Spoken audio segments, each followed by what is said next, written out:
That was funny. Oh yeah.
I'm about to go level up, I cannot settle for nothing, I never been regular, always knew I could do better, I finally made it this far and I'm not looking back, they didn't see all the time that I put in, now me and the money are way too attached, still reppin' 919, the city is mine and I put it all on the map, coming for what I deserve, I put in the work, now I'm about to level up, been on my grind since 2013, now the way that I live, I feel like a king, 24 hours, I'm locked in, I'm feeling like Kobe, getting these rings.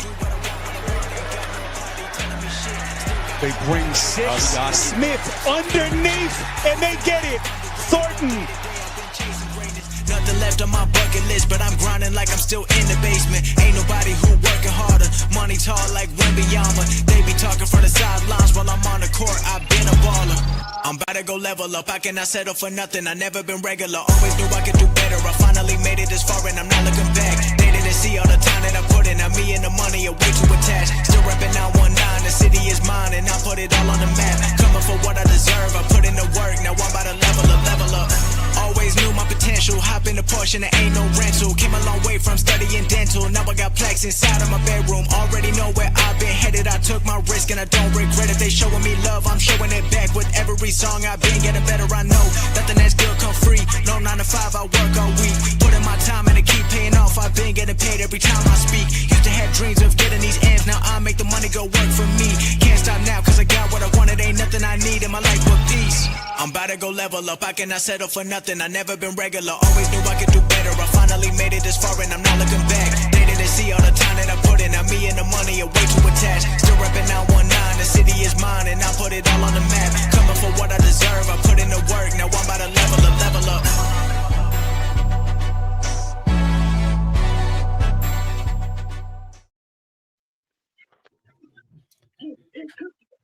Salute Raider Nation. Really do appreciate all you guys showing up, and really do appreciate the support. Appreciate everybody in the chat. Salute to the mods in the chat.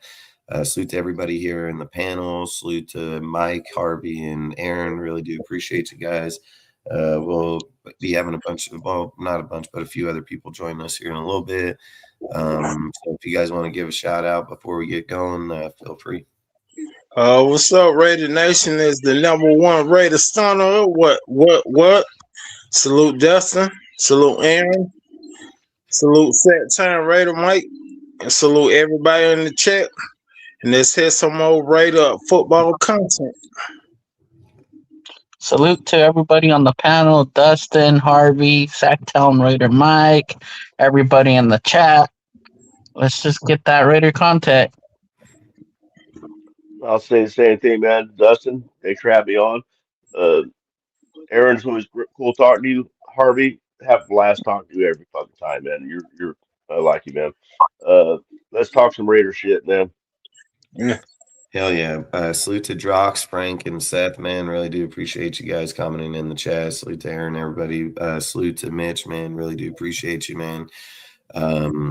So look, we're gonna do today we're going to salute MBR, or what is that, MB Raider podcast. Salute to you, man. Appreciate it. So today we're going to do the scores for the Super Bowl. So basically this is what we're going to do. We're going to ask here in a few minutes for you guys to post your score, team and score. So both. You're going to put, I think Seahawks are going to win by 14-7 over the Patriots. You put it in the chat. Mike is going to go through. He's going to write everybody's name down, and he's going to write the score down. Now, if somebody duplicates someone's score, as in obviously picking the same one, the guy that put it up first is going to get it. So if you see somebody put up the score, you might as well just change it back or change it right then, because it's not going to count. So long story short, whoever wins, like I said, I'll just give you free $25 gift card, man. All you got to do is just tell me what you want and I'll get it and send it. So outside of that, like I said, we can do it right now. If you guys want to do it, we can tell you we've already picked ours, but we can tell you what we picked. Yeah. That way you guys know, and we can do it right now, and then we'll do it again later on in the show. But I think we can obviously go from there, you know. So if everybody wants to start, just start putting your scores in there. We'll do this for about did you want me to okay, what? Yeah, Drock's got his. His will be Rock. Oh, salute Dirty, appreciate it, bro. Rock. Salute Dirty. I sent you a deal if you wanted to come on, Dirty, if you wanted to come on and chat. Oh, you got the Pats. Okay, Pats at 28-14. I'll tell you, Raiders Drox got Pats 28-14. 14, yep. And then we got Seth, just put Seth is Patriots 23, Seahawks 24. So he's saying the Seahawks win by 1. What? Oh, so he said Seahawks. What? He's got it. He put the fucking thing back. Seahawks 24, Patriots 23. He got him winning by 1. So 24-23 Seahawks. Yeah. Okay, got it. And then Raider down 1 Downey. No, I'll tell him. Don't worry. All right. So Scott LAU. Scott LAU. He's got Seahawks 25, Patriots 19. Seahawks by 25-19. 25-19. Got it. That's for we got Raiders first downs. Oh, Jason. I know who it is. Yeah. Yeah, what's he got? He's got Seahawks 31-17. 31-17. Let me look back real quick, make sure we ain't got no duplicates. No, I we thought don't. that one sounded We, familiar. Nope, no duplicates yet. Okay. we don't even got it between us. I'm pretty sure. Dirty, he's got Seahawks 36-20. 36-20. That's a new one. Okay. Dirty. Gotcha. We have Raider Mitch. Oh, Mitch. What's up, Mitch? How you doing, man? He has Seahawks 27-20. You can't pick that. Or yeah, you can because I got it flipped. 27-20 has already been picked. Oh, that's New England. Yeah, okay, Yeah, got it. because Yeah, we all had Seahawks, so I just took the Patriots and flipped my yeah. You score. just you got a break there, Mitch. Rosetown. Oh, Rose. What's up, Rose? How you doing, man? He's gonna Okay. be Seahawks 27-17. 27. He went 34. We're good. We're good. Yeah, he went like 27-17. 35-17, I think is what his was. Yeah, we got a couple Yeah, mine was 31-17. 30. Yeah, mine was Uh, 35-17 35. We Seahawks. got 35 and 31-17 for Seahawks, but not a 27. So. Yep. So right now, I think that's everybody right now. And then if you guys Woo! want to tell them what ours is, and again, we'll ask again. So everybody, it's free to put your scores in, man. You go win free gift card, $25. It ain't gonna hurt for any person out there watching. Throw their shit in the chat and get it. I mean, like I said, it'll be whatever one you want. I can get it online. Send it however we got to do it. I can send you the code so you have it. However, it doesn't matter. Did Raiders down under yonder? That's set. That's why I said just. Oh, that's it. Okay. I'm gonna write that down because I don't remember all the side names. Yonder. I'm just gonna put yonder down so I know who he is. Okay. And then, what the fuck was that? My bad. Down yonder. I didn't remember your name, your government name. Fuck. Oh, dude. I'm like, what in the fuck is going on here? Yeah, what's going on, Dustin? I got a horror game on. And I fucking was sitting here, dude, and I'm like, I heard something just breathe, just. I'm like, what the fuck? Like, fucking start looking around. I'm like, fucking, what the fuck? I looked up at my PlayStation, and I'm like, what the hell? My fucking mic's back here. You gonna make me tell Tom? Hey, look, Duff, you gonna make me tell Sack Time Raider Mike like Tom Anderson told Beavers and Butthead when he was in Burger World. That boy Dustin ain't right in the head, is he? Yeah, I was like, holy shit, man. All right, so we got everybody scoring at the moment. Rosetown, I think, was the last one up on there right now. I can mention everybody's name if there's somebody else. And anybody that's new, if they want to throw their score out for the game, man, throw out the score. Just don't duplicate anybody's. Otherwise, it won't count. But otherwise, put it out there. Yeah, I got Brock, Seth, yonder, Scott Lowe, Jason for Raiders first downs, Dirty, Raider Mitch, and Rosetown native. If anybody else threw one in that one of us that we missed, throw it in now.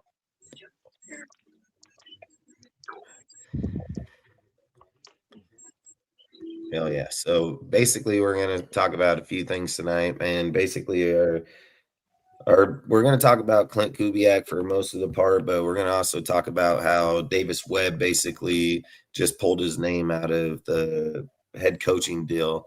I talked about it last night for like an hour, literally saying like, if the Raiders fuck around on this one because they just literally get fired frickin' what's his name? Lombardi that was over there with Broncos. They just literally fired him, man. So Roland Dubs put 27-24 Seahawks. Dubs. Seahawks 24.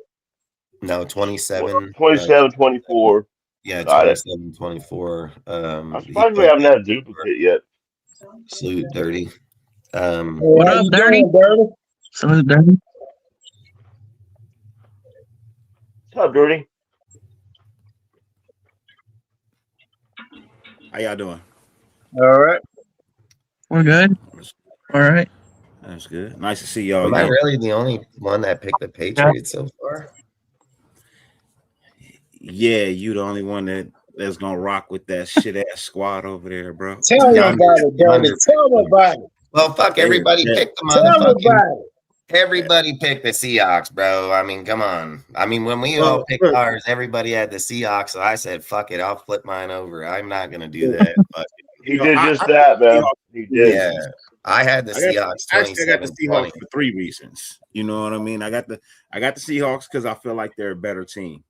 You know what I mean? I also picked them because I hate the Patriots. Thank you. I also picked them because they used to be in the AFC West before shit got switched Yeah, around. that's right. Back in the Steve Largent days. Yes, I remember them. Time ago. Yes, hey, look, I'm 49 years old, Dirty. I remember that. Mm-hmm. Hey, When Bo Jackson ran over old nobody's boy, giving up on. that was a Oh, division yeah. game. Brian Bosworth talking all that bullshit. Yeah. That was a division game. Yeah, I saw that Monday Night Football game, 1986. Yeah, in the Kingdom. I remember that. For the game, man, will log it. So if you win, you'll get a free $25 gift card. Throw out your score. Just make sure it's not duplicated to anybody's score in the chat already. Anybody that's joining right now, you're free to just throw out your score. Mike will record it and he'll write it down and go from there. Raider Nation, throw yours out there too, bro. And just so you guys know, the only reason the title is Webb out, Ejiro in, because basically Webb just pulled his name out of the hiring, and basically they're saying that Ejiro is still inside the competition, being second interviewed, still in there. I'm pretty sure since Davo signed with the Titans, I'm pretty sure he's probably pulled his name too. I don't know if he technically has. I haven't heard that he has, but like I said, he could have done it. I have no idea if he has or not. But I do know that once the report came out with Webb today, they basically put Ejoro's name right back up into conversation. And look, man, this is like I've said. I said this hiring here can be good and it can just bite you right in the ass. I mean, we sit here and we put all our eggs into one basket. We're trying to hunt down the top line of play callers in the whole entire NFL to come to one of the shittiest organizations over the last few years. And it's not even really that. Like, the real conversation is that Kubiak's moved around a lot, dude. People know that he wanted stability. Seahawks offered it to him. And people know that he was going to be a good OC already from where he came from. So they already knew that he would probably push for the head coaching job for somewhere, but they were probably prepared to say, hey, you know what? We can't match you $15 million if that's what a team offers, but we can give you 10. Like, teams are willing to pay, especially to keep continuity together, if they're willing to want to do that. That's the scariest part about having Kubiak being interviewed on Saturday with Arizona still sitting here and the Seahawks. The Seahawks is the better team of both of us. It's just facts, dude. Like, unless he wants to just call plays, build his own thing, start his own legacy, then he's going to have to pick one of us or go back and go to a team like Dallas next year if they falter in a head coach or somewhere else. Like, the guy's got options. So coming here, man, like, if we're just being honest, coming here, that's like writing your death wish, man, regardless of who you are. And the statistics state, if you were to go to Vegas and drop money on the table, it's going to say you're probably going to fucking lose, salute Al. Salute Al. And look, Salute, fellas. There's nothing wrong. There's nothing wrong if Kubiak wants to come here, because I've said it. His dad is stacked with people. There's a lot of his personnel that's still here in the NFL. There's been multiple reports that if Clint gets a job, there's senior advisors that are in Philadelphia, Broncos, Dallas, frickin' numerous people around that will up and leave and go with Clint to wherever he's going. So I believe he'll have the best option to come here and try to win right away. I strongly believe it. I don't think his dad's going to let him, I don't think his dad nor anybody in that link tree is just going to allow one of their best play callers to just sink his ship out here.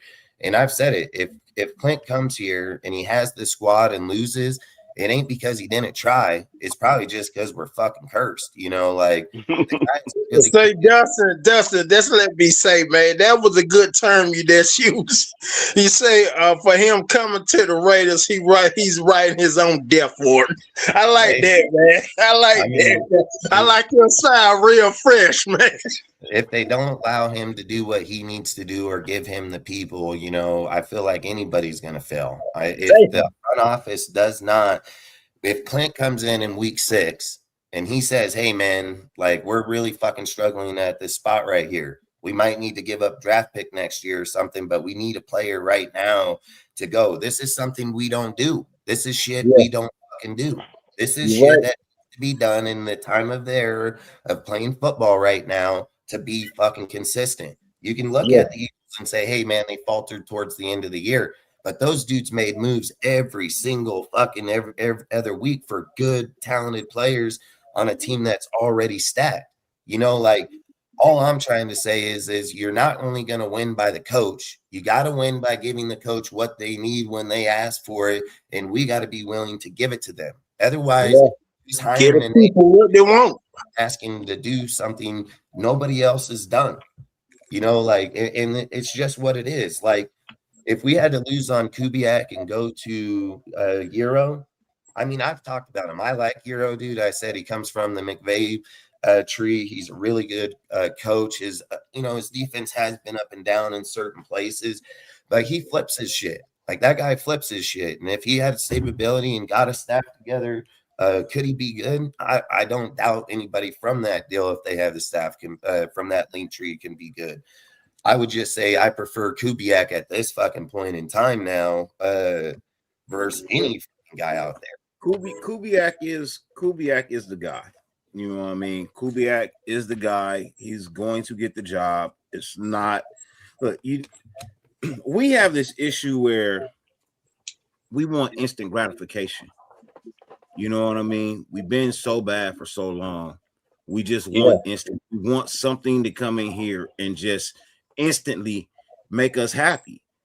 Unfortunately, that's not what's going to happen. You are a 3-4 football team, 3-14 football team, right? You're a 3-4 football team.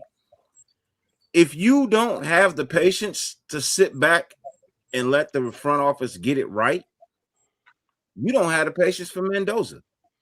That's facts. That's true. Right? So you out here screaming, get this coach. Look, I'm telling y'all, Kubiak has been the guy since day one. Yes.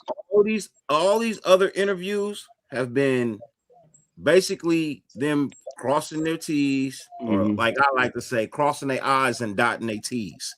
There you go. You know what I mean? Yeah. They crossing their I's and they dotting their T's. So, the only reason that Evero was back in is because Patrick Graham left to Pittsburgh. Yes. That's the only reason he's back in the mix. He was never in the mix for a head coaching job. He's not that good of a coach. Great coordinator. Yes. Love what he's done for Carolina's defense over the last 2 years. That doesn't make you head coach ready. Correct. Webb is only out because Denver now has an offensive coordinator position open for him. He was never going to be the head coach here either. He was going to be an OC. He was going to be an offensive coordinator. That's just what he was going to be. And if you think we were about to give the team, if you think you were about to give a Ferrari to a driver with no license, you tripping. Yep. He ain't got no license. He sure don't know how to start a Ferrari. So, I know it's the Raiders and people are like, oh, Ferrari, maybe a Honda Civic. Even still, regardless of whatever vehicle we are, I'm not giving an unlicensed driver my effing keys. A 16-year-old. Give it to a 16-year-old. Bro, it's more like a 12-year-old. He's more They're like a like a 12-year-old 5-year-old. circuit. You know what I mean? I hate to interrupt, but Super Omnicron, I got yours 27-19 Seattle. So I just want to say that was a little while ago. Did Raider But Nation, Raider Nation 510, did you put in your score for I the haven't, game? I have not seen one from him yet, and we don't have one from Al's Ghost either. Oh, Al, what's your score? What's your score? For the Super Bowl? Yeah, score. Yeah. Yeah. Obviously, who you want to win. Think Give me his team first. I think I got Seattle winning Okay. 24-20.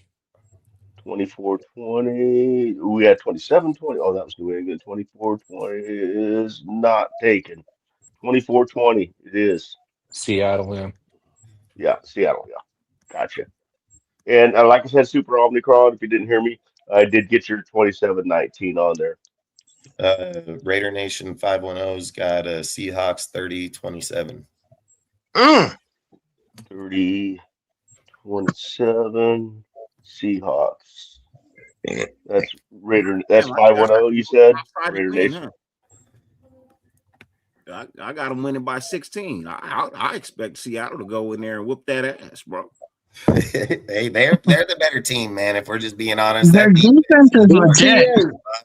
BTA, Dirty. If I'm just being honest, who I really wanted to see play each other just because of how hard their defenses started playing in the postseason was the Texans and the motherfucking Seahawks. Those defense would have knocked the fuck out of each other like no one's business. Like those dudes came playing hard on there, but I don't know if the Texans would have got past Denver. Nah, fuck no. Not if I don't even think if even Stenham in there. No. I mean, CJ Stroud be playing like Stenham all year long. Like, and so was Bo. Bo was playing the same way. Their defenses just were fucking phenomenal, dude. That would give them chances at the very end to come back and get those games. And they were sucking ass through most of the game. I mean, I've said it. You gave us a defense like both of those teams right there. We probably make the playoffs too. So shit. I mean, they were a damn good team. I just think both their offenses, I just feel like it just shows how good. It's just like Peyton right now. You know, Peyton's got a pretty good quarterback in Bo, and these guys are over here feuding right now in the offseason about an ankle injury where he's like, hell, I wouldn't even have taken this kid if that was the shit. And Bo's over here telling people, like, why the hell is he even talking about my injuries to begin with? You know, like, I don't understand why it's even an argument at all. You got injured, they fucking got the deal, move on. You know, like, good teams argue over the stupidest shit, you know, like I can say like, yeah, you were a good team. And if Stenham like went out there and kicked the fuck out of people, and I'm like, you know what, if we lose Bo, who gives a shit? But stuff like this is where you start watching teams go from being fucking great to just right the fuck off, you know, or conversations of trading. You got the drama, the controversy. Like, look, at the end of the day, for us, our team's been broken for a long fucking time. The person that's going to come in here is going to have to be somebody that knows not only how to talk to people, but knows how to hold people accountable. You can't be scared of what one person thinks or that somebody else's opinion is going to overrun the team. It's his fucking team or it's the team's team. It's just how it works, man. You can't let the players have a louder voice than the coach. The coach will listen. He'll be there for the fucking guy, but it's their fucking team.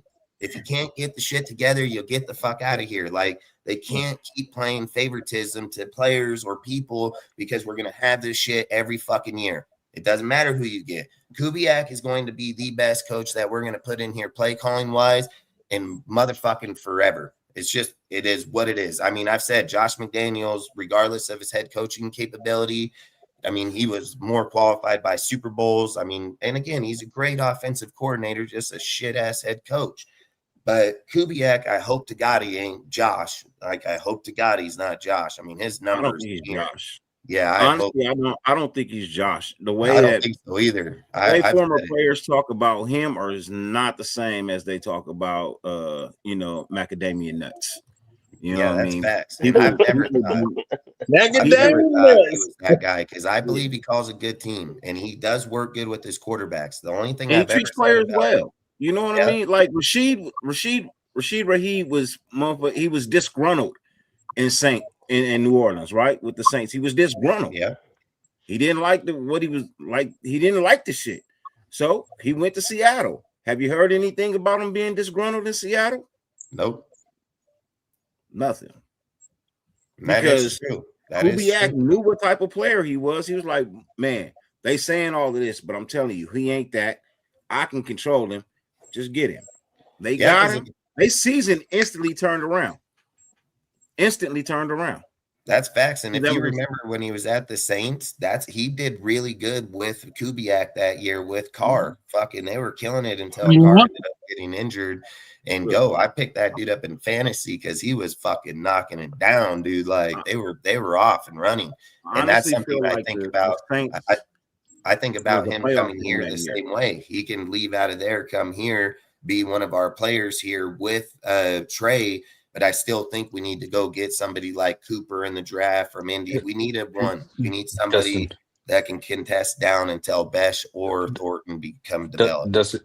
So quick comment on my end here. So, I said this before, you prepare for the worst, hope for the best. Let's say Clint fucking declines. I mean, I've been thinking you got to have a plan bro. C, plan B, plan C. Listen, I'm gonna just keep saying this about Tom. If Tom can't close this fucking deal, what's he here for?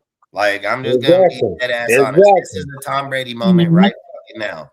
This is how you seal the deal and get motherfuckers we haven't, because it is real option. It's a real option that Clint goes in. We gotta fly to that motherfucker. We're in his motherfucking house right now. He didn't go to ours. He ain't going to theirs. We got to go to him. So now we got to convince him to get the fuck out of his own office and come with us. That's what we got to do. There can't be no fucking, battling back and forth. Oh, well, let's see what they're going to get. You walk the fuck in there and you close the fucking deal. That's what you do. Those are the decisions that turn boys to men. Hey, February 9th. There'll be a fucking plane out front. I'll see you in Vegas. That's how that fucking conversation is. We don't go in there telling us, whatever the Cardinals are. No, fuck, he's not even giving you. He's not even coming to Vegas. He's not even coming to Vegas. We will be in Frisco for the Super Bowl. We will meet him the morning after. Damn right. That's that's exactly. And ain't no reason why I gotta fly you 45 minutes. You know what I mean? Because Tom Brady taking too long. I'm like Marvin Gaye. What's going on? You'll get your head coach. Everybody's patient because we all want a coach right now. So it's what Raiders do. And I've said it. This is where we fuck up all the time. We get too fucking in a hurry. We end up getting the wrong guy. Let them do the process. And we got to trust in him that he's going to get Kubiak at the end of this day. Straight up. That's all we can sit here and hope is Tom closes the deal, and this is what he's been fucking waiting for. Like, literally. And listen, I'm just going to be honest. I strongly believe it is, because Tom didn't bat an eye, dude, when fucking guys started going off the board. They never stressed it one fucking time. Mm-hmm. They've never shown urgence of, okay, we better get something we would do in the past. Here, it didn't matter. They fucking dudes are going off the board left and right. Boom, boom, boom, boom, boom. They don't give a fuck. They're still doing interviews. I agree. And Dustin, I agree with you, right? Like, this is where Tom has to come in and he has to be the advocate. He has to be the deal closer. Like, he has to be fucking Mariano Rivera, from the New York Yankees, right? He has to be the best closer ever. But as you guys know, like, you always have to have a contingency plan. You can't have all your eggs in one basket. Rebel. You always gotta have too, bro. Pull up, but salute, bro. Like, you always gotta have a backup plan, and just in case shit falls through, right? Because nothing is set in stone until that ink is dry on that piece of paper. That's true. That's true. Like, until that fucking ink is dry. Yeah. Like, you're still praying. I'm waiting for the press conference before I believe it. That's straight facts, Mike. Yeah, because it could happen. He could stay on the fucking tarmac like what Josh McDaniels did to the Colts. Like my father used to tell me when I was a kid, he used to say, don't put anything past people. So we don't know how this is gonna turn out. I know I'm Tom gonna Brady tell you like better. they told me. Tom Brady Don't put better that get on me, Clint Ricky Bobby. Kubiak ASAP. I know that. Nah, I'm not gonna be negative this year, man. Like Kubiak is not Josh McDaniels. Fuck He's no. not. He's He's not close. ego tripping. You know what I And mean? he's not Ball Bull, aka Antonio Pierce. He's not. He ain't fucking nowhere. Where the fuck did Look, Antonio I'm not Pierce mad. come Look, compared I'm not to mad at fucking Antonio Kubiak? Pierce. Look, Like if you Kubiak's dog walked this motherfucker. Like, Of course. if you me for everything and you know it ain't my fault, I'm gonna talk shit about you too. Yeah. I ain't mad at Antonio Pierce. hey, facts. They put the That's front facts. office put it on him, and it wasn't even his fault. So yeah, fuck you. I'm gonna say all I want to say, especially after the season. The coach you fired me for did worse than me, Facts. and he was supposed to be your go-to guy. So I got even more shit to talk. Fuck y'all. You know what I mean? Fan or not, fuck y'all. You know? So give me my apology, and then maybe I'll stop talking shit. But they owe that man an apology, bro. They owe that man. They did him wrong. They do. I mean, to be honest, they went after the wins. They went after a vision that happened in 2013. Dustin on that Bammer. That's what's gonna come off for long over there, man. Yo, that Bammer. He's on that Bammer. Before we go forward, I do just want to tell everybody that's in the chat, if they're new in the chat, if you want to get your score in, man, put your team, put your score. Don't duplicate nobody in the chat with the score. Sacktown Raider Mike will record it. Whoever's the closest will win a $25 gift card at the end of, obviously, after the Super Bowl. So, like I say, feel free to drop your score in there and put it on there. Hey, somebody better have a pad of paper to somebody on the panel because I might need to take a break to go get something out of the kitchen. I might be gone for a few minutes in a minute. So somebody else will take over. You over there burning grilled cheese? They can't burn grilled cheese, man. You know, I've always said it's easy to be negative in any scenario. Being negative is an easy trait. It's not hard. I've always said if we brought Tom Brady here and people believe that we're here to change the culture, change to get back to winning, then they got to believe in Tom because they know fucking Mark ain't going to do it. I've said it. I feel like Mark has a vendetta against his dad. He's not going to allow the team to win through him. He'll take his fucking money all day long. He has no problem with that. Bitch will be $20 billion. He's smart as fuck come get money. He's dumb as hell when it comes to trying to win. Like, it just doesn't work. So if you brought in Tom's a fucking 7-time Super Bowl fucking winner. All he knows how to do is fucking win. Then they got to trust in the fucking guy, and they got to trust in the front office, and they got to let them start doing their jobs. It's just like I've said, if the Raiders cleared every guy out of the building, every single person out, all personnel, all fucking players, everybody, and they handpicked every guy. I want you, I want you, I want you, I want you, and you bring all those fucking guys in here. I promise you, at the end of the year, you're going to be still getting rid of probably 10, 15 of those motherfuckers. Because they don't fit what you're doing, regardless if you handpick them or not. It is going to take multiple years of getting rid of, you bring in a big number, you go to fucking 15 people. That 15 people turns into 7. 7 turns into 3. Hopefully you're dealing with 1 or 2, and it ain't a crucial fucking spot in the next 3 to 4 years. If there's no plan of fucking having to weed out people to get on the same fucking game plan, you're never going to do it. It's like, I think Al said it the other night when we were on here that, Snyder's probably the greatest fucking GM in the league. I'm not going to argue that. The fucking guy is smart as fuck. He's always ahead of everybody. He don't give a fuck about feelings. He don't give a fuck about a dude on the team. You rent that jersey, and when the time's up, you move the fuck on. I'm getting my draft capital. You will not hurt this fucking team. That's how that dude thinks. And that's how you got to do business in the NFL. It's $1 billion industry. I get it where people are like, well, fuck, he's put this. He's good. Appreciate the guy while he's here and appreciate him more when he leaves value to the team that we can fucking solidify that spot. Not have a guy stay here that's not fucking winning. He puts his part. Nobody's going to argue about what Max or anybody of his caliber does for the team. But they ain't fucking win for him. It's no more than Myles Garrett.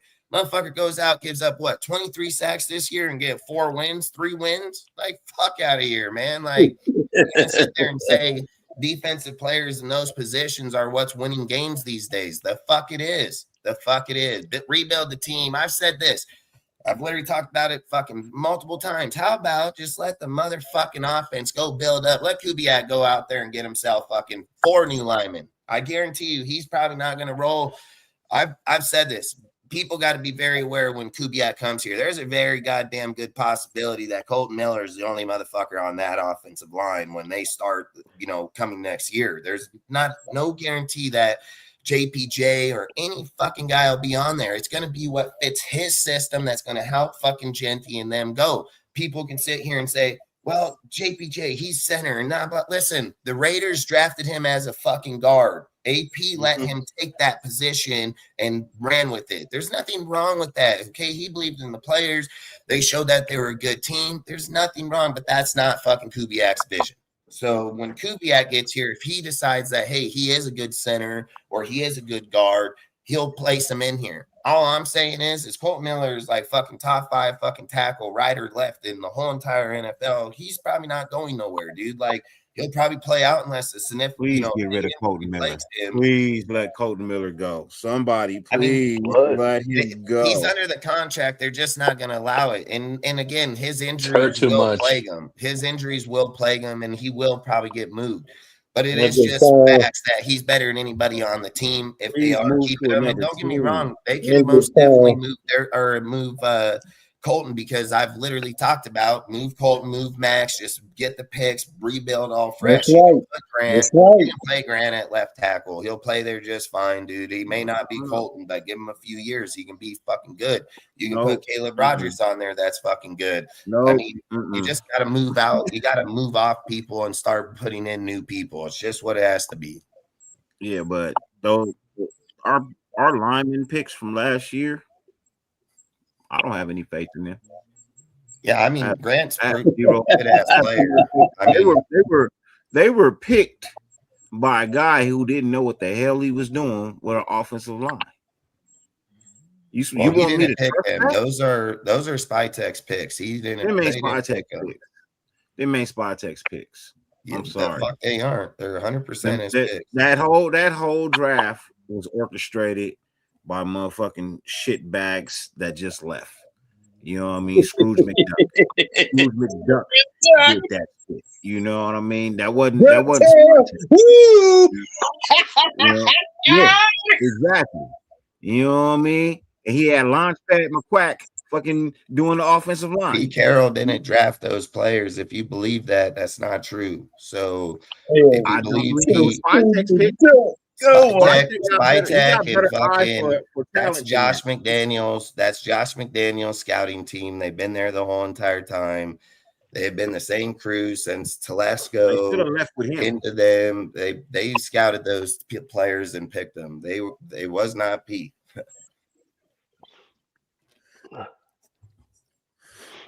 Hey, look, whoever drafted him did a terrible job at drafting him.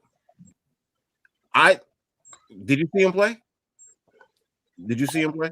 Did you see him touch the field? Our offensive line was trash. Did you see them?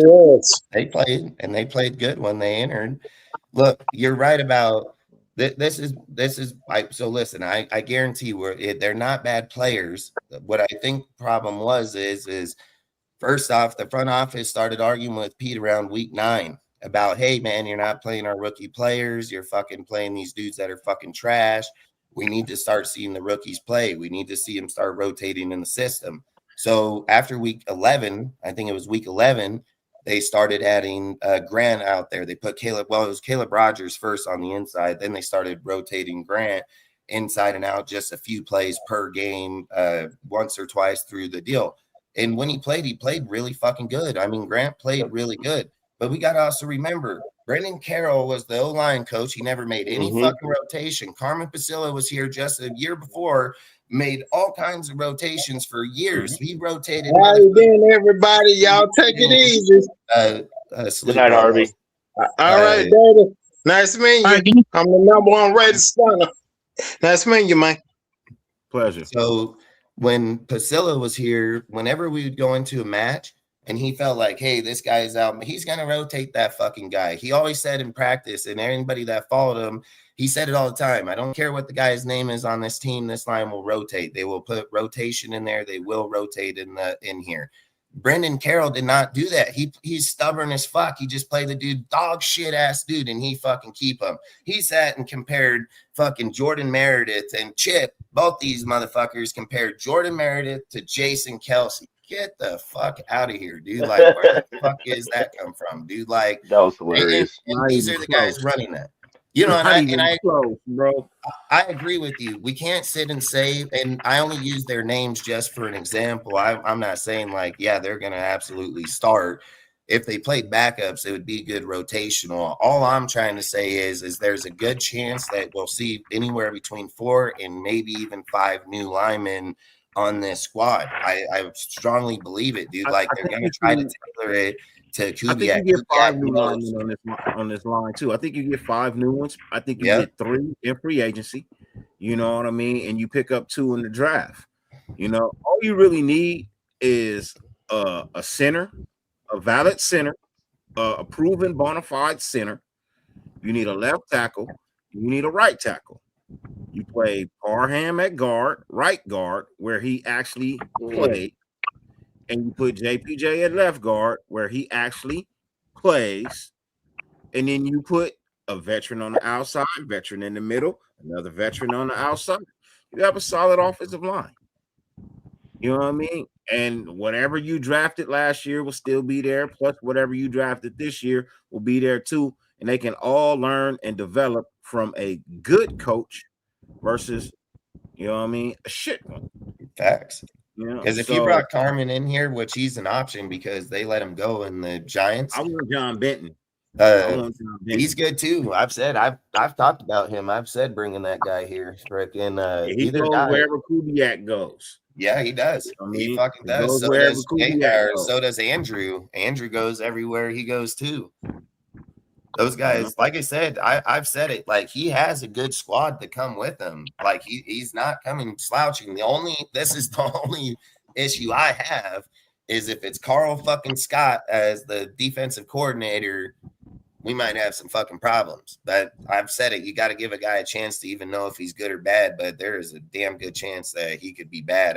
If I was Kubiak, I would shoot for like Raheem Morris. I would shoot for somebody that could run their side of the ball while he develops his fucking side. And he's even said like there's a good chance that he may go with a veteran quarterback versus Fernando to even begin with, dude. So he may trade that fucking pick, get fucking Averill Reese to help out the defense. And look how they played that way in Seattle. It's exactly what they did over there. Is they tried they grabbed the defensive lineman in the first round, the first year. Yeah. Look, I'm on the train to bring DC back. If I don't have any options, same here, bro. Same here. If I don't have any, I'm not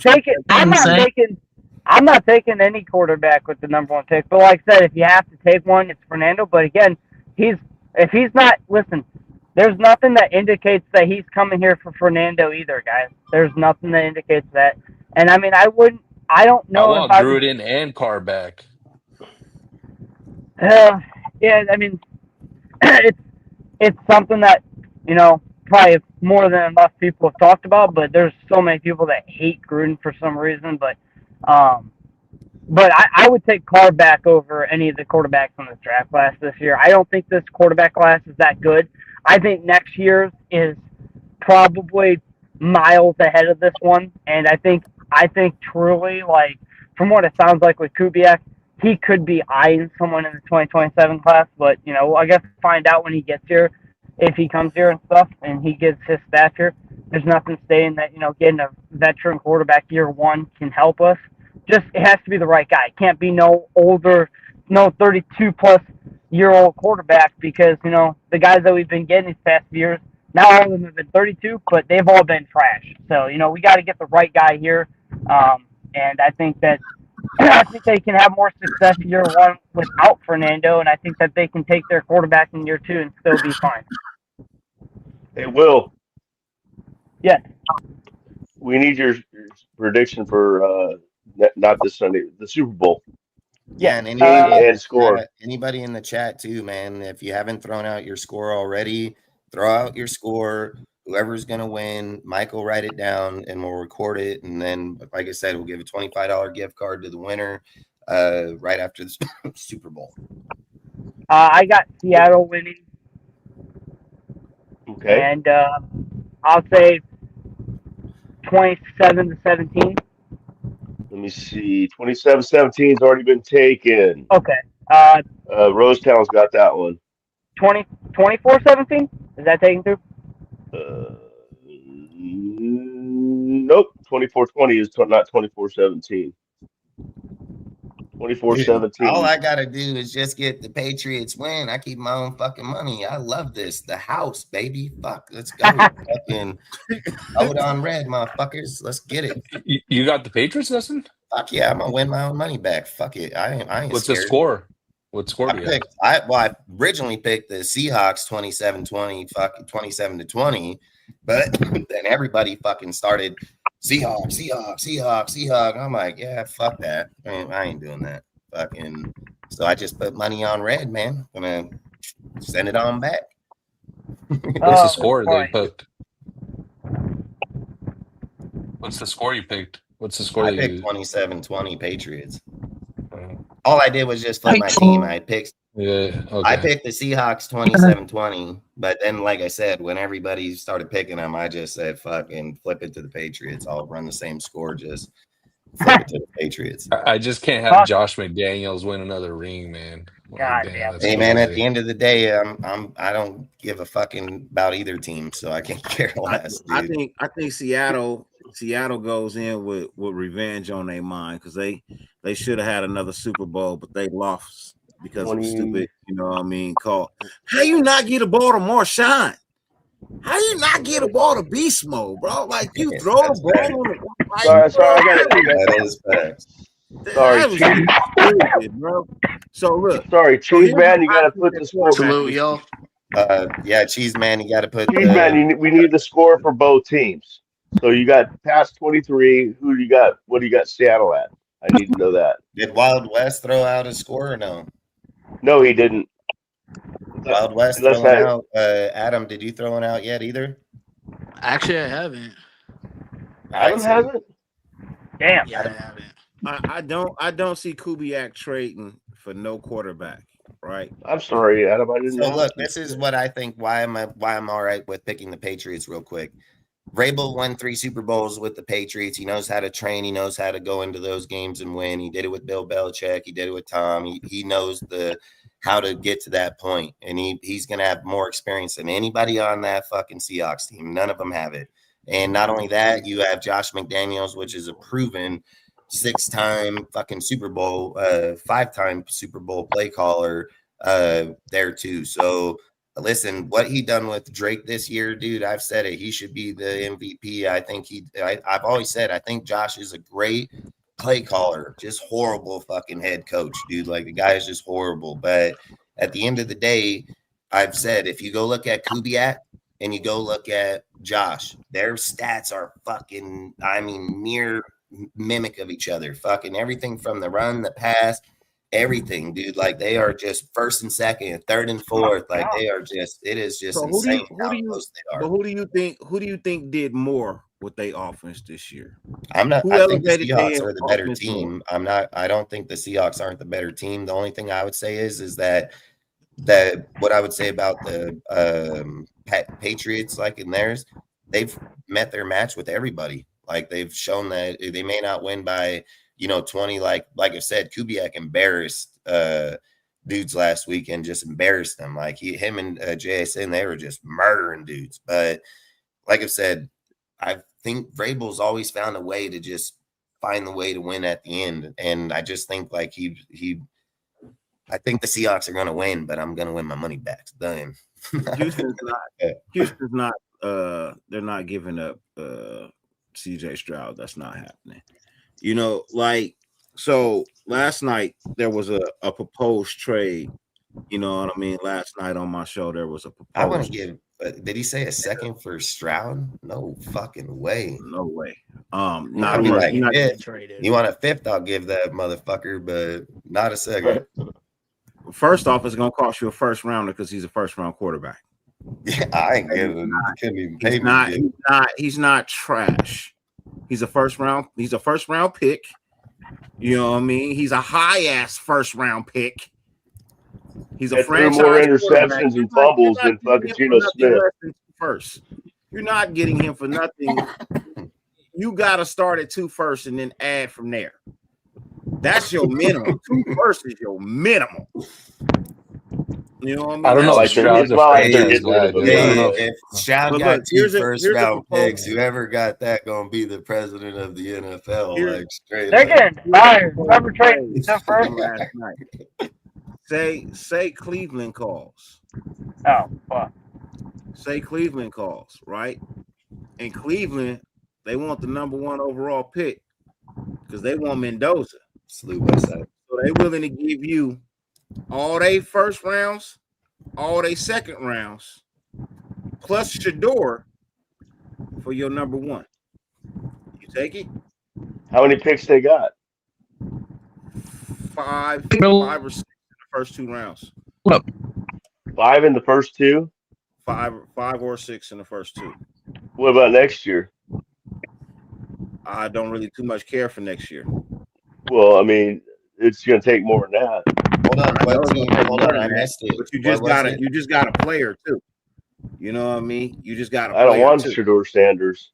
I know nobody wants Shador, but I'm just saying.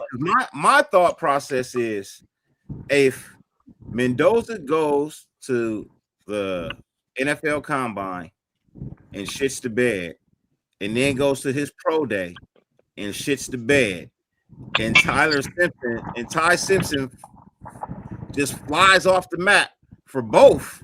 It's gonna be Trinidad and Chambers that's gonna beat both those motherfuckers. Watch. Yeah, no doubt. I'm just saying, if he goes and he shits the bed and any other of these quarterbacks outperform him on both, it's gonna be a problem. Damn right, it's gonna be Ejiro Reese first overall pick. Thank you. I'll take that. I'll take him all fucking day long. I've said it. I don't think Fernando should be the pick regardless.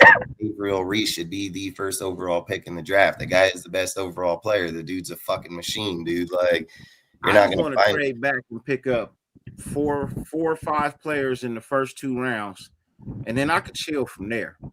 You know what I mean? I need 5 players out the first 2 rounds, bro. 5 or 6 players out the first 2 rounds.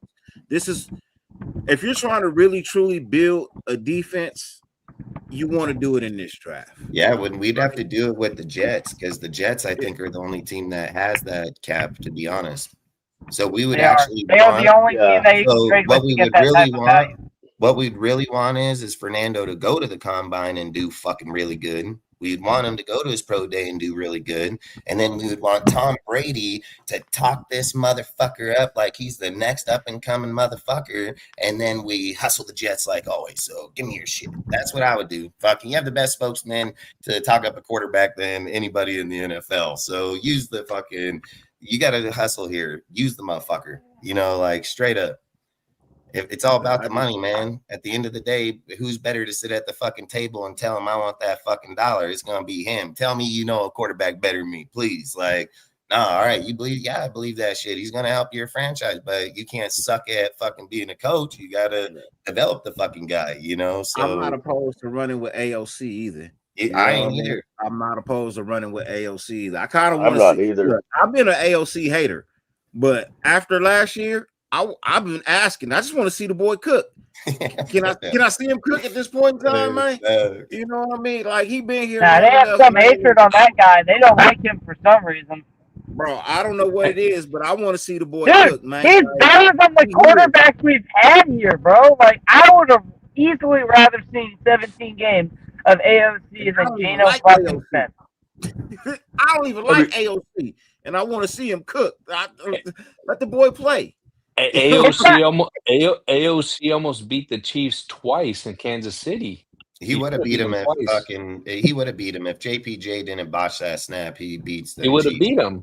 And they went to the Super Twice. Bowl and fucking they ain't lost to nobody. AOC beats them in that game and outright. He beats them outright. AOC did beat the Chiefs. Yeah, he did beat him with Yeah, but he would have beat him first twice. time. He would have beat him I know, but twice. he beat him this year. Hey, I guess Adam, it would have been 3 yeah, times. you're right. Hey, you're fucking right. Yeah, it's fucking right. It would have Adam, been 3 did you have times. your score yet or no?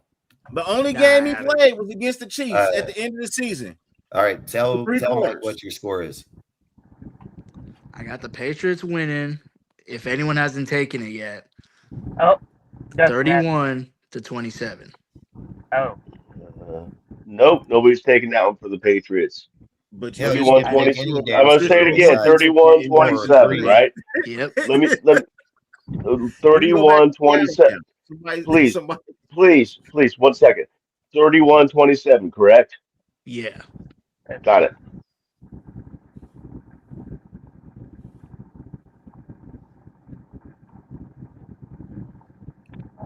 oh man, I just feel like both offenses. You know, are gonna Westside on perform. the first game, yeah, 100%, dude. I think it was like after the first quarter, he didn't throw another completed pass. But the next time, don't forget. So listen, the next time Aiden seen them, he threw for 340 fucking yards on their ass, dude, and fucking 140 with Brock and a touchdown, and fucking came in there to whoop their fucking ass. And that was a Super Bowl running team that year. They didn't lose to nobody in there. They were just about to get burnt down on him. So Aiden, I've said this. Listen, everybody takes their lumps, dude. If everybody's gonna label him on the Chargers game for his whole career, that's crazy as fuck. Are we honest or not? Because if we're honest about who we are as a human being, you're gonna sit there and say every time they asked for Aiden, Aiden showed the fuck up. No matter what coach the fuck it was, no matter what team, no matter what nothing. He showed up and he tried to give everybody his best, and they fucking shit on him right behind their back, which most people do because it's easy to fucking do. It would have been better to fucking show loyalty to him versus going and getting Gino's trash fucking ass, which I said the whole fucking time the guy's fucking garbage, dude, as fuck. I told everybody that he's gonna be another fucking Gardner. Said the fuck guy mimics his stats, same shit. Fucking I don't know why people ain't paying attention. Dudes are box score lookers. That's what they do. Look at a box score and they're like, oh, Gino winning. Oh shit, what games you watching over there? This fucking guy, it's the defense. The defense is what was winning those fucking games, dude. Like, this guy is just horrible fucking throwing the double and triple coverage. I ain't never seen that shit in my life. Motherfucker stare the motherfucker down. He sees triple coverage. He goes, hell yeah. I mean, and William and Dustin fired the fuck out of Derek Carr for one fucking time in his 9-year career here. He held on to the fucking ball and threw it away on 4th down by the end zone. Gino did it like fucking 4 times this year. It was Dustin. okay. It's okay. Yeah, twice on the Chargers. And Dustin and William. And this is the thing, and this, you guys know I don't call him Gino, I call him Eugene. Schneider knew when to move on from him. He knew when to move on from him, and then they knew when to move on, and we were like, hell yeah, give us him. He fleeced Dementia Pete, dude. He fucking Sleepy Joe. He fucking fleeced Sleepy Joe over here, like literally. It was, dude. You know what? We looked so dumb for all those Seattle players we took when they let me go. We're like, hell yeah, give us this garbage. Hell yeah, this is the type of garbage we want. And then we supported it all fucking year. And we went goddamn 3-14. I mean, I didn't support it all year. After game 4, I was like, I'm done with this nigga, bro. That's how I was, dude. I'm done, bro. I'm done, bro. I was done with everything from this Seattle group by week fucking 5 and 6. We were calling for their heads, and I'm like, what the fuck, dude? When Pete at the presser, when they asked him why he didn't bench Gino, and he said, well, they just needed more practice. I about lost it. No, I'm gonna tell you when I knew Pete wasn't coming back for another season. At the presser, when they asked him about the younger players, and he's like, "I'm not here to develop players." I knew he wasn't coming back another year. Because Spy Tech is all about developing players. That's his whole philosophy. Find talent. Well, I remember all the things that Pete especially in the late rounds, and develop it. You know what I mean? And when Pete said, "I'm not here to develop players," that was his job security right there. I told everybody, I was like, "This guy gotta fucking go." Yeah, I knew right then and there he was not coming back for another year. I was like, there's no way he's not making it another year after that statement. You're talking about a front office that's all they're talking about is developing players. And you're here talking about you're not here to develop players? Oh, bro. Okay. You won't be back. You will not be back. No, hell no. Hey, Westside, Aiden has a 7-10 record as a starter, but you got to also think about how he got thrown in, how he didn't get to start with the team from, the number ones all year long. Aiden, every time Aiden got thrown into the game was after week 8, and then he was asked to go out there and take over the team for the rest of the year. So if we were just being fair about Aiden not being with we never gave him a full fucking season. First off, the number 2 quarterback does not practice with the ones at any point during the regular season. That all goes to the QB1. They all stay together. So if we're saying that after week 8, week 9 has to work with the ones for the first time in week 9, and then he starts gaining what the team is over the next 2 games, and then from then on they go out. Just think about it. He's played 21 games, started 17. His completion attempts are 377 with 608 out of 608. His passing yards are 3,932. He has a completion percentage of 62.5, 20 touchdowns, 11 interceptions, passer rating of an 84.1. Every year that he started from 23, 24, and 23 at 2,218 yards, 12 touchdowns, 7 interceptions. 24, he had 1,600 yards, 1,612 yards, 8 touchdowns, 4 interceptions. If we're being fair, I think that's pretty good numbers on the fucking shit-ass team that Geno Smith just got fucking murdered on, and Aiden played behind the same fucking line just last year. The same fucking line, minus 1 fucking guy. Aiden played same line. So we got to be fair about Geno. Geno may have a better arm in certain deals, because I'm not going to lie. If Geno did get to stand in the pocket for, fucking 10 seconds all day, if he can just smoke a cigarette back there, he can throw it to anybody, right? Kind of anybody. So I do give Geno the deal that when you put in Pickett this year, there was a clear difference. Even as bad as Geno sucked, he was still way better than Pickett. Pickett was just garbage. Like, he didn't have the same throw, didn't get the same any type of momentum going like that. So I just feel like if Aiden was given a fair shot where he goes through training camp, he gets to go through OTAs, he gets to go through preseason, comes out week 1 with the ones through the whole time.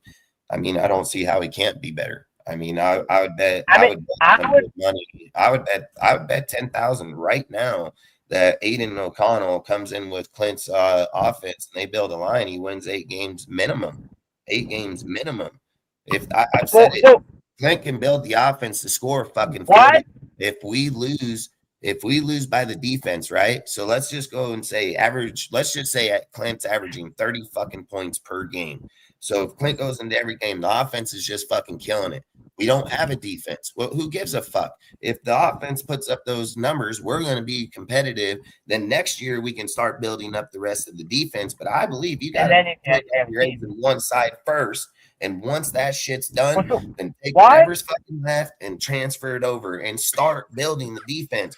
The offense is going to win the games by putting the fucking points up. It's just factual truth, man. Like, you're going to lose games to the other team if they're just as good offensively, but all you're asking for your defense to do is just fucking stop one goddamn fucking time. Just one fucking time. They got to stop. When Clint gets the ball and he doesn't deal with a guy like Ashton Jenkins that's lethal as fuck coming right down your fucking neck as he is going to the outside and catching the ball, you're going to have a dude like Trey Tucker that ain't had a coach like this that can just burn motherfuckers right down the gut, fucking run them around. The only problem I see here, because Bowers is going to kill it. Michael Mayer, you don't have the one. You just don't have the one. People can say, well, Bash, he ain't proven shit yet. He's good if he's get the ball. Player, but he needs to most definitely be thrown in more. So we get a one. We put him around the third or fourth. we've got to develop the right way. If you bring Kubiak here, he needs team win right now. He needs the offense that he can burn you right now. And I'm telling you, he embarrassed them motherfuckers last week, dude, the way he called plays against them, man. He's good. He's really fucking good. Like, I didn't watch the guy like that. He's fucking really good. And him, if we come here and give him a half-ass fucking team, I mean, why? That's the whole point. Why would he come here? Why would he come here? He'd be like, boy, I'll destroy your ass with the Seahawks. You know, like, you got to give him what he needs to fucking be like, yeah, I can take on that team. They're just going to have to fucking find a way to stop me, or we're going to have to find a way to stop him once, you know, like, he competed with everybody at a hella high level, man. So I just feel you got to give him those options. And I feel like he most definitely give the deal. I think if you change your yeah. Can I throw in one stat that one of the few stats that you didn't mention? Aiden O'Connell is 5-2 with just 100 rushing yards in the game. With just 100 rushing yards, his record went up. He is 5-2. I mean, just with in other words, with some semblance of some kind of other. Can I finish? Yes, sir. I'm just saying. I mean, you got to consider if he just has a decent running game, an average running game, his record goes up. In other words, with most of those losses, he had nothing.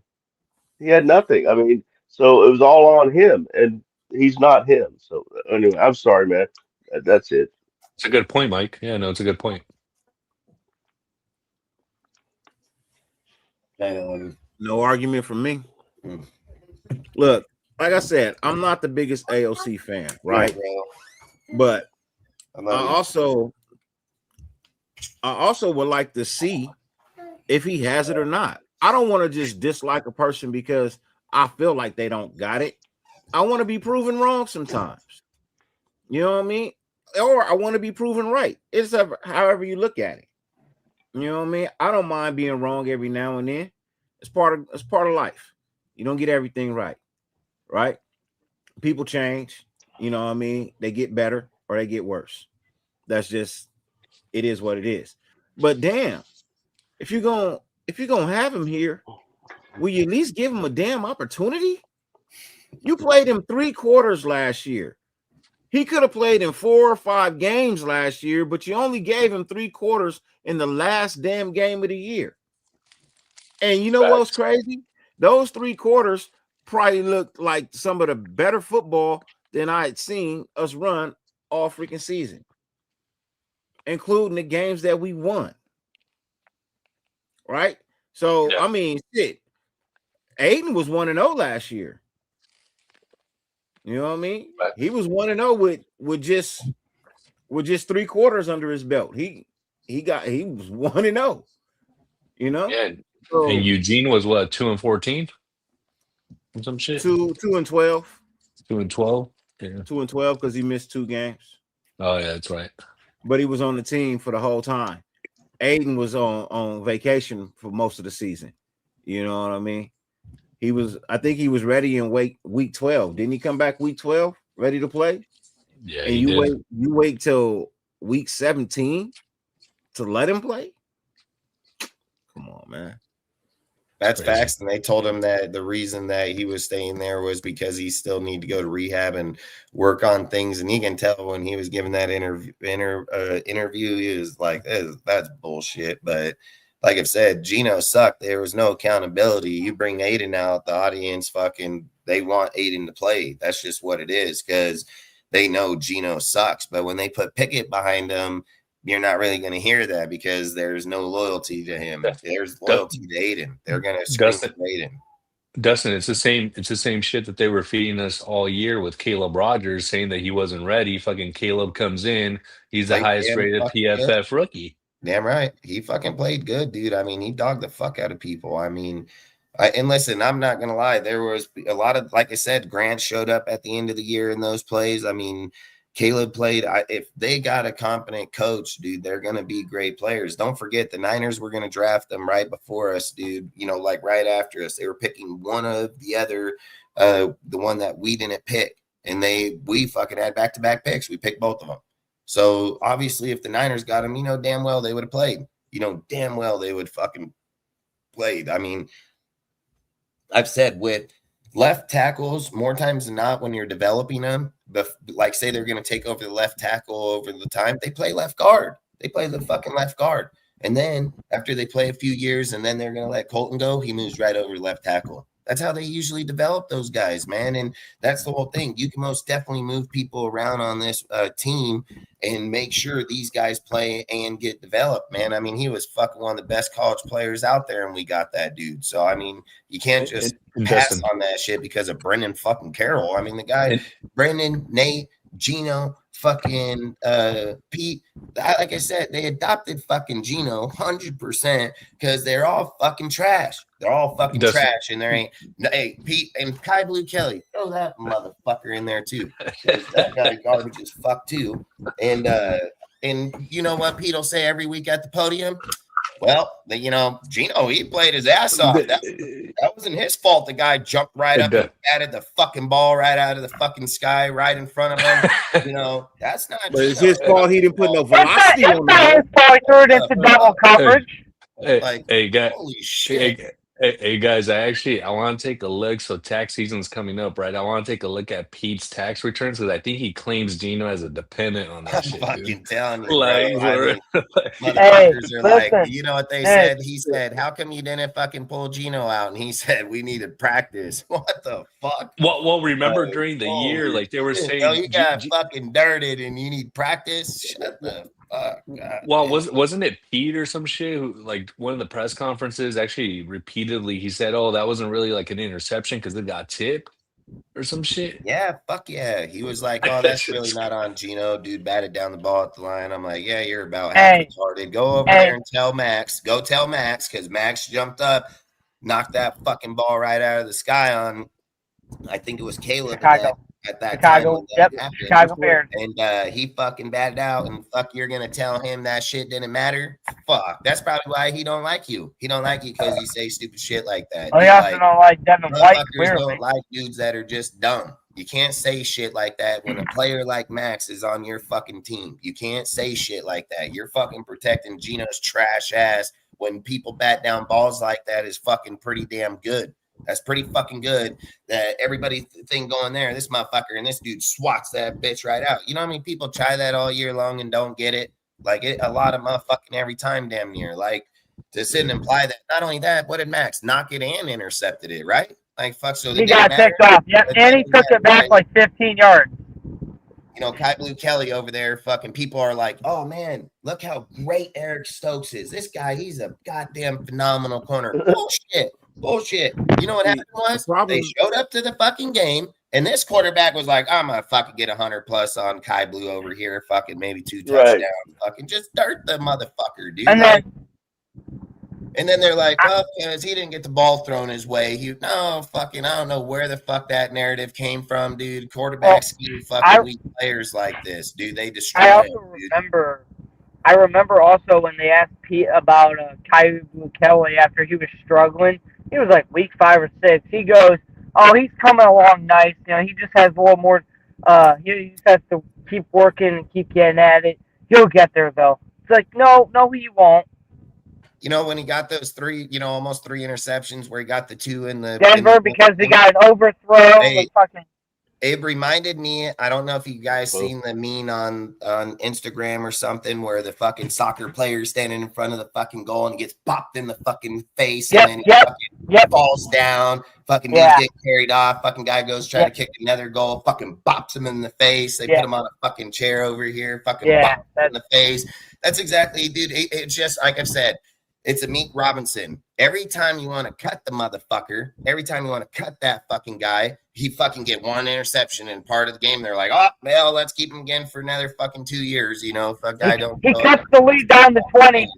Cuts the deficit down to 20. Yeah, it's just crazy. I feel like the Raiders are straight absolutely cursed. What did I say when he got those 2 interceptions? I'm like, "Yep, Raider Nation gonna talk this fucking guy up now." They talked about all that year long getting just dirty and got fucking 2 interceptions that were literally talking right the biggest Meek fan chest, dude. Like talking to the biggest Meek fan in the nation.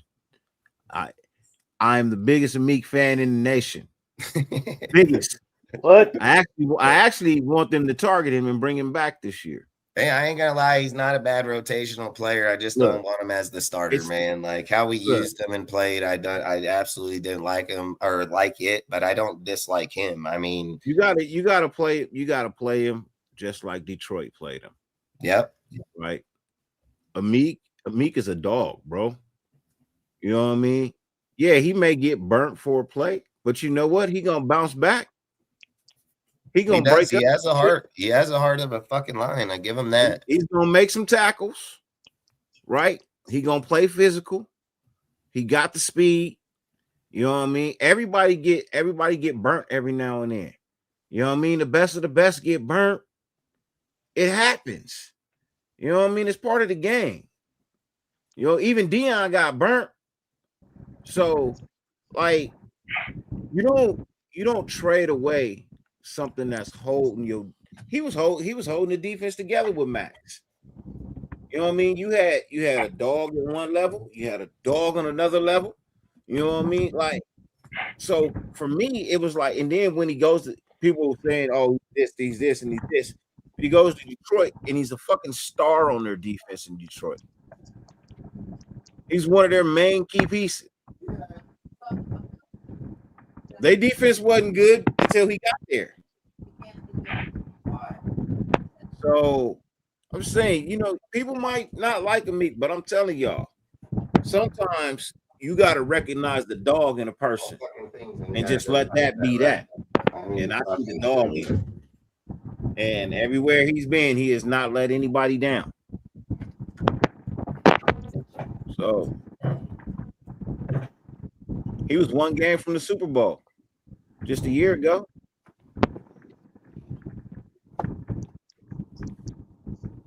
I think they were 2 games away, but yeah.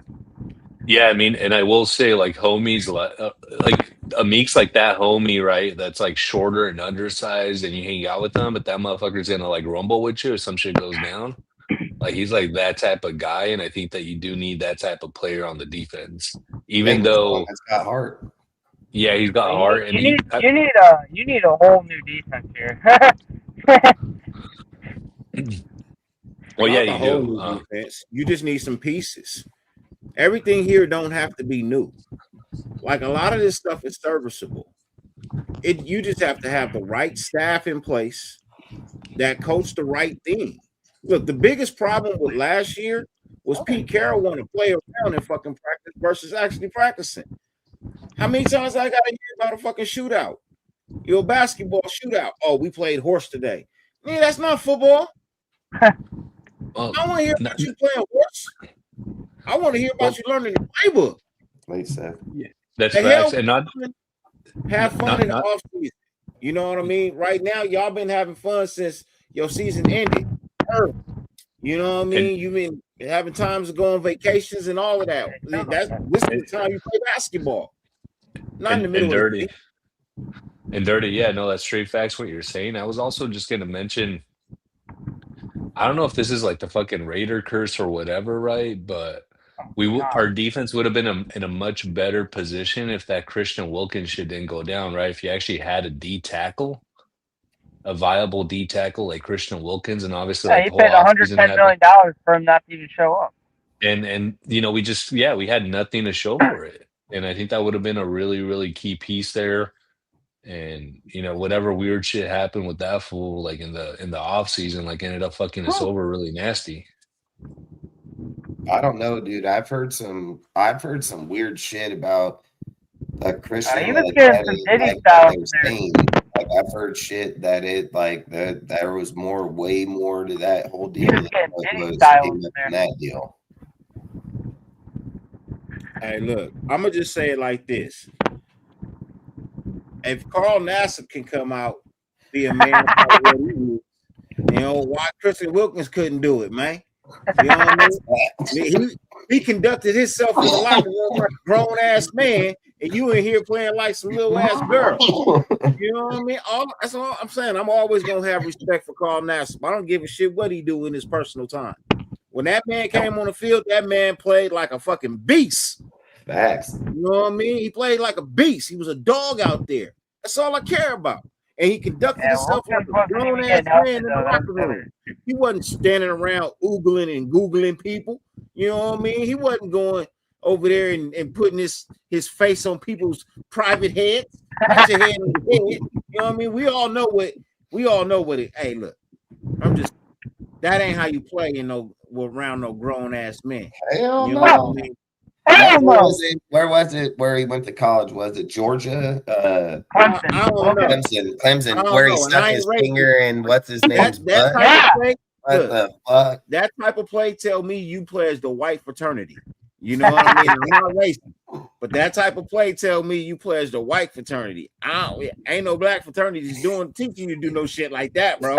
We don't play like that. You know what I mean? Man, you gotta keep your fingers away from that shit. That's weird as fuck.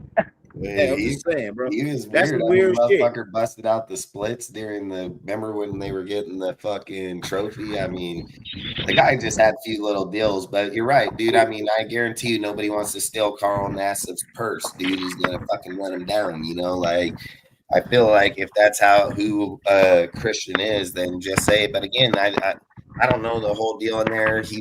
From what I heard, he kissed what's his name in the fucking head, like right in the fucking forehead or some shit. No, it wasn't. It wasn't the head on his head. That's the problem. Yeah, fuck off.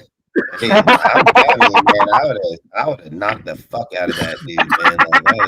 That's terrible. That ain't happening. That shit ain't fucking. Dude, I'd have hopped up and throat chopped that motherfucker, and then here's why it was a big issue. I'm gonna tell you 100% the truth. Here's why it was a big issue. Person that he did it to didn't want the world to know that's the world that he takes part in. You know what I mean? And for you to get disrespected on some playful shit, like, I don't give a fuck you playing, bro. Keep your motherfucking lips away from my dick. All right? What the fuck? That is not how I play. I don't play like that. Hell no. Dude, hey, I'm telling you, bro. He's a big boy, Westside. That's why, dude, if he did that, I'd have hopped up, throat chopped him. I'd have picked up a 5-pound weight and cracked him in his right. That fool's getting fucked. He's going out, bro. Like, I'm gonna take that fool's win, and then I'm gonna take his soul, dude. Like, fuck that shit. Whatever in my locker, bro, I'm picking up, putting in my fist, and coming across his face with that. Shit, dude. This is some wild man, dog. I don't play like that, bro. That's why it was the issue. You know what I mean? He did something. He got cold cocked for it. It went up to the front office. You know what I mean? It got up to the front office. It was just a scuffle. It was supposed to, but then it got to the front office, and the front office found out what it was about. And that was the final straw for them, bro. You know what I mean? We paying you all this money to play on the football field. You playing in the locker room. You know what I mean? So, like, that type of distraction, you know what I mean? You can't have that, bro. That's crazy. That's detrimental to the other player. You know what I mean? Yeah. So, like, yeah, bro, like, I don't play like that. You know what I mean? I don't play that sex play game shit. Not with me. Don't come hug me, kiss me, grab my balls, my knee, nothing like that. I don't play that shit, bro. I'm a grown ass man, dog. Don't play with me like that. Don't play with me like that. You know? Especially with shit like that, dude. In Westside, you know what's hell funny is hey, Carl was like, damn, just a few years too early, man. Like, damn well, you drop this. Oh, fuck the soap. Damn, let me get you too. Fucking. It was the DT, wasn't it? I remember right. Wasn't it the defensive tackle that it what happened to fucking space fucking man. I don't know. I feel like fucking it is what it is. I mean, again, this is shit we don't need happening going forward in any way, shape, or form. You know what I mean? like exactly. Look, what we really need is, just like I've said, like a question I want to ask you guys is like, so do Do you guys think Tom Brady lands Clint Kubiak to begin with? Do you guys think he gets him or he doesn't? My short answer, yes. Facts. Yes. Yes. What do you think, Mike? I sure as fuck hope so. I'm gonna go. I think the odds are in our favor. I mean, we just got to worry about Seattle taking the back, and I don't think he would have done the second interview on, or going to do a second interview on Saturday if he was just going to go to the Seattle unless he's using us for leverage like every fucking buddy else. So I'm gonna say yes. I'm gonna say yes because if people like I say, I didn't know this until today. I had no fucking idea about this till today. I think it's a really damn good chance we land him.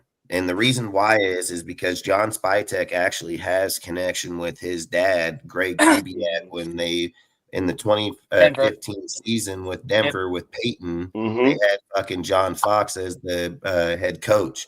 And they couldn't get that team going to win the Super Bowl, so they pulled him and put Gary Kubiak in there as the head coach. Well, when they put him in there, guess who was on the team? Spytek was on there. Gary went to Spytek, and Spytek told Gary basically like, hey, where the team's strengths were, what they felt like they needed to be able to push into that Super Bowl. From what Gary said is Spytek fed him all kind of information that got them that Super Bowl win.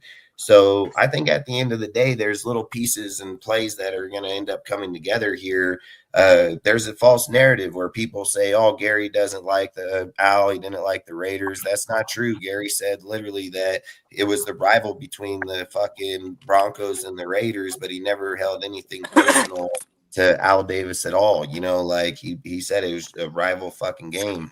He encouraged that if his son was going to take it, he should take that job. You know, he didn't see him. You don't think he should play in the same division with Seattle, the Niners, and the Rams on the fucking Arizona's team. You don't think he should do that. He thinks he should come to this division and face some of the best fucking elite coaches in football right here. So I've said this even to start out the show. I said it yesterday, and I've said it for over the last week. If Kubiak gets picked by the Raiders, this man's going to have a damn good staff. His dad is going to most definitely send people for this kid to thrive. They know the Raiders suck. They know it.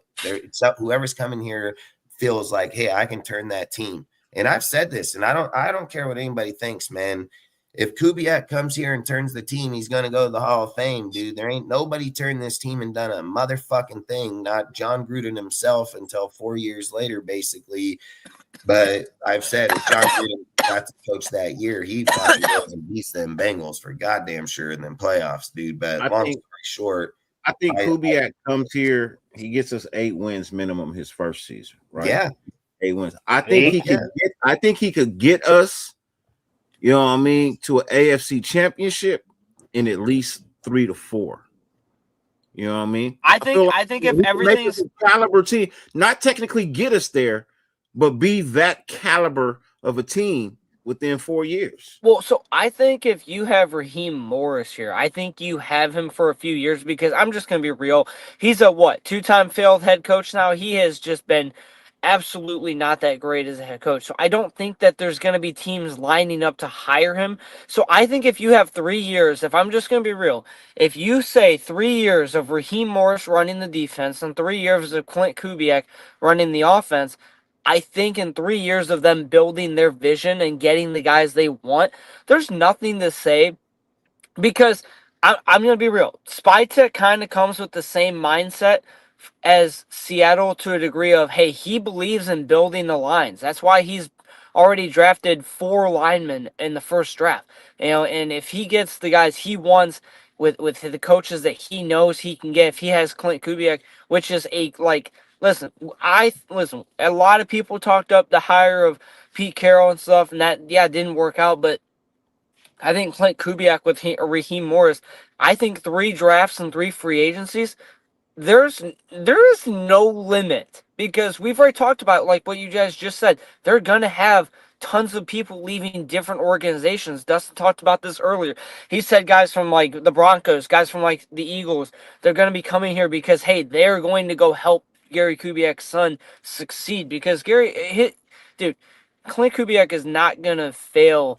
I don't believe he'll fail here if he has the resources he needs, and I think that there's zero chance they don't give him what he needs. If he comes and says, listen, I need one more lineman, they're going to go get him the lineman he needs. They're going to do what it takes. And I also, like I said earlier, there's nothing that states that Clint's quarterback is even Fernando. So, like, that's what I think is also even more amazing is, like, if he gets the guy he envisions in his offense, there's no ceiling to this team if Clint's running an offense that's scoring 28 to 31 a game. I mean, he's already doing it in Seattle, and if he has even a competent defense, which, yeah, I think as a defensive coordinator, Raheem Morris can run a defense. I think he can run. But when he gets the head coach, he just can't do it. So, I think if you're getting Raheem Morris with Clint Kubiak, yes, in 3 to 4 years, I could see us going to an AFC championship if things are going their way and they're getting the guys they need. Yeah, I guarantee you that one of Tom Brady's selling points is gonna tell him he can trade whoever the fuck he wants on this team, including Max. I think Max is gone. Wait, like, hey, okay. Build this team. I mean, like, let's be real. I'm just gonna be. I mean, Sorry. that's something we've kind of talked about. Like, I think trading Max Crosby and bringing in the money that you get rid of with his contract. Who says that he can't go sign 2 to 3 free agents on the O line?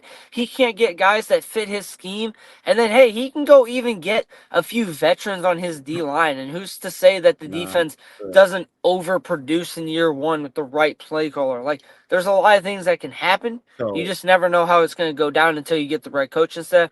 And that's why, like, I'm not really worried about looking at people to target until they get a coaching staff here, which like I said, I hope Saturday when Clint and them meet and talk, I hope in the end we hear, like, hey, he's the Raiders' next head coach. Because that's what, like, I truly think the moment we get Clint, there's going to be some level of, like, hey, you know, we actually have hope that actually we can get out of where we are, and we haven't really been able to get out of where we are.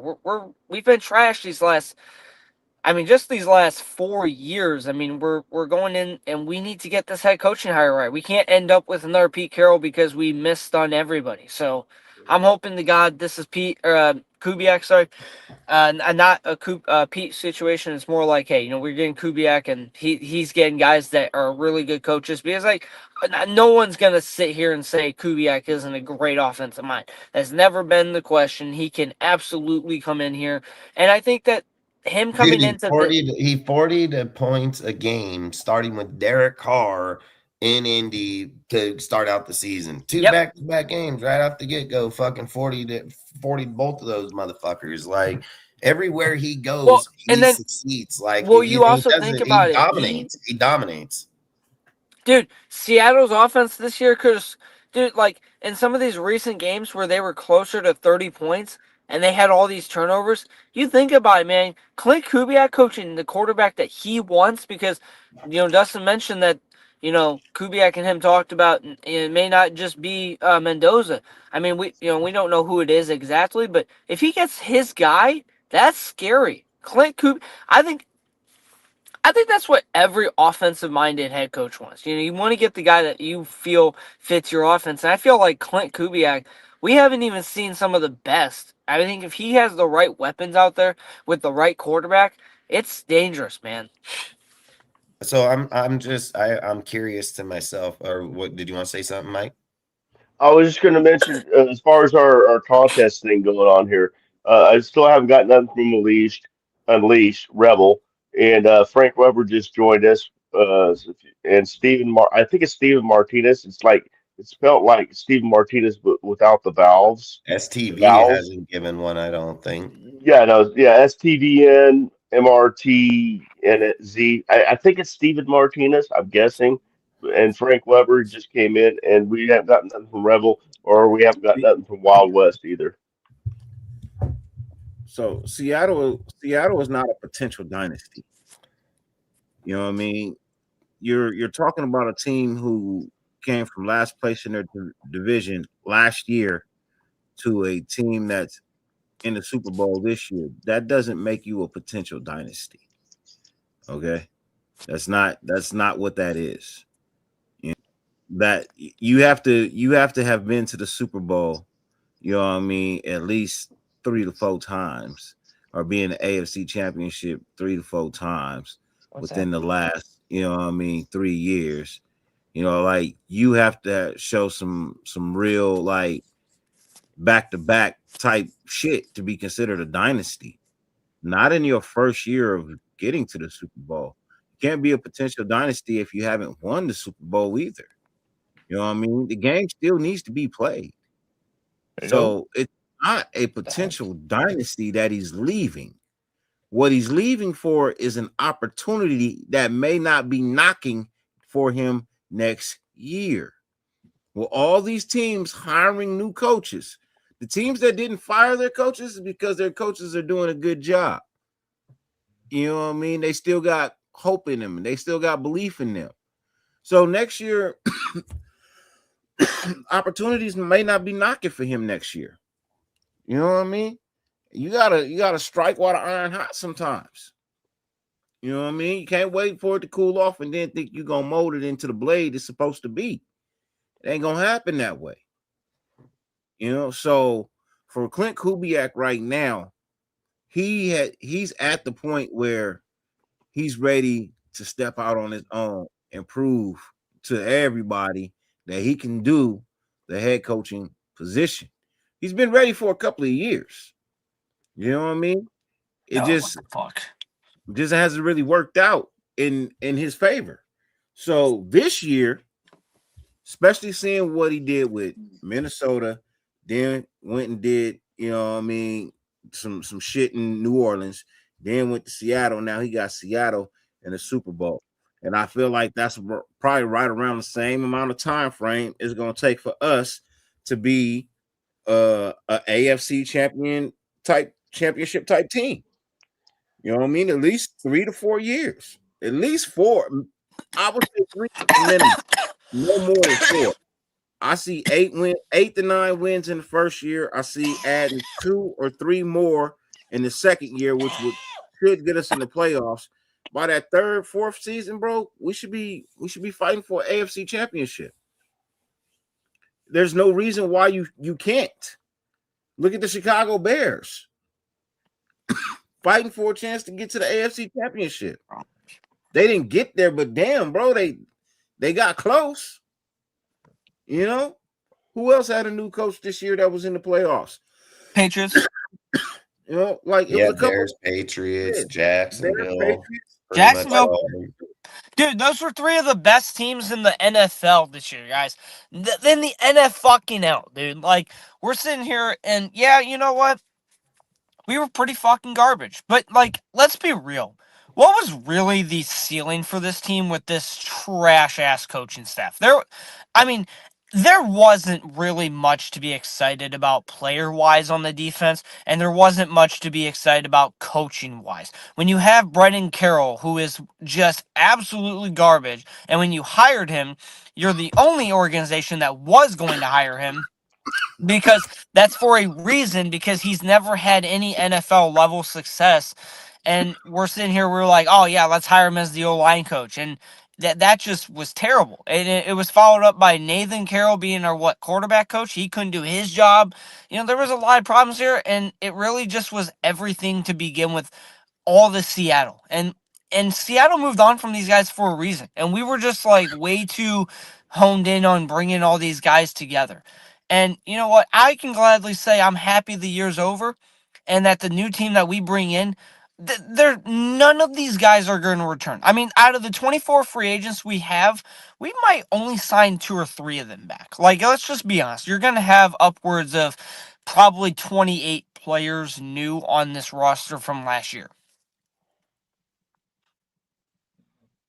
Yeah, and I just want to bring up something real quick. The Raiders, if the Raiders go into the interview, because I looked this up, and they can most definitely hire Clint Kubiak. They cannot hire him on contract. If they go into the meeting on Saturday and the 2 people agree, they can announce it through Adam Schefter if they choose to. That's their decision, that they can say, The Raiders have come to an agreement with fucking Clint Kubiak and that he will take over the Raiders head coaching job on February 9th after the Super Bowl. He will report to the Raiders headquarters, and he cannot do any duties before then. No contract can be signed. So in 25-26 season, no contract can be signed. But there can most definitely become agreement, and there most definitely can become an announcement. So Saturday, they can most definitely announce that Clint Kubiak will be their next quarterback. Now, it could have happened like Josh McDaniels. It can be a Josh McDaniels issue where the guy says after the Super Bowl, you know what, I'm not going to go because I don't have it. I mean, he can most definitely do that. I'm not going to argue that conversation. That'd be terrible. But they can most definitely come to an agreement, and it can most definitely be announced on Saturday. So yeah, it could, but it won't happen. Reason being, it would be a distraction for Seattle heading into the Super Bowl week. If they don't announce it and they don't sign a fucking head coach by Monday, then I'm pretty sure you'd know who the quarterback or the head coach is going to be. Yeah, so I don't think it needs to be announced. Right? Like, I feel like let the man finish out his season. You know what I mean? Those cats on that team, we don't know how they feel about him. You know what I mean? So let them enjoy, let them get through their Super Bowl. Don't be in a rush. The world don't look. We've been sitting around waiting for a good football team for so long. What is a couple of extra days? Especially if he agrees. I mean, it's only comfort to the fan. That's all it is. So I get it. It's 100% facts. You can go without saying it as long as Tom and them know it. They don't. The nation is so divided. I don't think it would even matter, Dustin.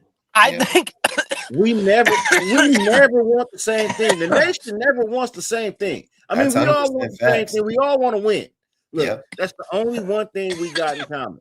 We all want the nation. I think to as win. long as but in a different way. Yeah. It's 100% facts. You know how many arguments I hear about quarterbacks, and I'm like, listen, bro, you both want to fuck quarterback. All right, we everybody argue their piece, but you both want quarterback. We agree on the same principal position, just not the motherfucking individual. There's no point to just sit here and go at it over the fucking same thing. What I would say now is like, as long as Tom and them know they have an agreement in works and they know they're getting Clint Kubiak. Guess what? Who cares if it's announced? You're gonna wait like 10 days in total, maybe 10 days at most, and at that point, you're just kind of waiting it out for the Super Bowl. And again, there's nothing stating that he's like, hell yeah, as soon as this season's over, I'm gonna come over there and build something, and he's going to have a staff coming together regardless if it's announced or not. You're going to get, if you get him, as long as he says he's coming here, I don't give a damn when it's announced, as long as you got your coach. Because I just, like I said, from last year, let's be real, Pete Carroll was not their first or second option to come here. He was not, so... He wasn't even their option. It was a Mark Davis option. Yep, so he was. At the end of the day, they just can't fuck this one up with Clint. It's just bottom goddamn fact. Lou Will. I don't know if you gave a score yet for the game, but drop a score with the team and score, and Michael write it down. Did he write one down yet? Did Lou Will put in a score yet or no? Lou Will has not yet. We still haven't heard from Rebel, Frank Weber. No, Frank Weber I got. I got you, Frank, 37-17. And then Steven Martinez, I think, and then Wild West. So this is what I think. We all agree that we all want Clint. We've all come to that conclusion. Everybody's for Clint. They feel like we're going to hire him this Saturday. Yeah. Everybody's with Davis Webb out, it's Clint. Because we've been talking the same topic for a long period of time. Let's just go with flip a whole different switch here, all right? Let's just say, and I'm just going to use this theory so this way we can talk about this person. Yes. We know that Dabo is still up, but he's already signed with Tennessee. He's with Saleh. Cam Ward, good team. I mean, they're going to be probably a good team. I don't think the Raiders are going to target him. So that's why I think Ejiro name popped back up. So let's just say this. Let's say this theory happens. Let's say we meet with him on Saturday. We can't come to the agreement of what we need for him to come with us. He decides, you know what? I think I'm just going to stay here for another year or another 4. He can be Josh McDaniels of the Seahawks. And let's be real. Let's just be real. Their team is hardcore motherfuckers right now. Dude, Clint could be a So wide receiver way over there from any they're league. going to go back to the Super Bowl probably a few times over the next fucking 5 years. But you said I can interrupt if this happens, so I'm going to interrupt. Steven Martinez, I think that's who your name is. That score, you can take the Patriots, but you got to pick a different score. 23-20 has already been picked up by Cheeseman. But here's something that people are forgetting about Seattle right now. They have cap frenzy, and a lot of their star players are free agents this year. They can't keep them all. Somebody's got to go, right? Yeah. So don't expect for them to be, you know what I mean, the same team next year. They're kind of getting ready to happen to what the same thing that happened to Philly. Won the Super Bowl, and the following year you couldn't afford to keep the stars, right? Same thing. Like Seattle got a little money, but it ain't a lot. They just paid Sam Darnold buku cheese to be there. Yeah, you know? I mean they're gonna have to change around some things with their cap wise, and they're gonna definitely change. Every organization in the NFL, organization in the NFL, their roster changes from year. Malcolm put 31-20 Hawks. 31-20 Hawks, 31-20, 31-20. Look, if anybody goes and research the Raiders You're right good. now, there's nobody going to have a better cap than us over the next 3 years. The Raiders have the better cap over the span of the next 3 years. We also have great draft picks this year. But there's nobody that matches our draft value over the next 3 years. And also, especially Dustin, if you're trading Max Crosby and the first overall pick, if you move back and you trade Max Crosby, nobody in the NFL is going to have more draft capital than you over the next 3 years, and it's not even close. Yeah, but if I'm a defensive coordinator, I'm interested in coaching Max Crosby though. I'm not coming here. I'm not coming here to coach anybody else but Max. You know what I mean? If I'm a defensive coordinator and I gotta have some key pieces to start my defense, Max Crosby for damn sure is one of those key pieces. You get a defensive coordinator that can come in here and actually finally build properly around Max. You know what I mean? That's all Max. Max just needs a Robin, bro.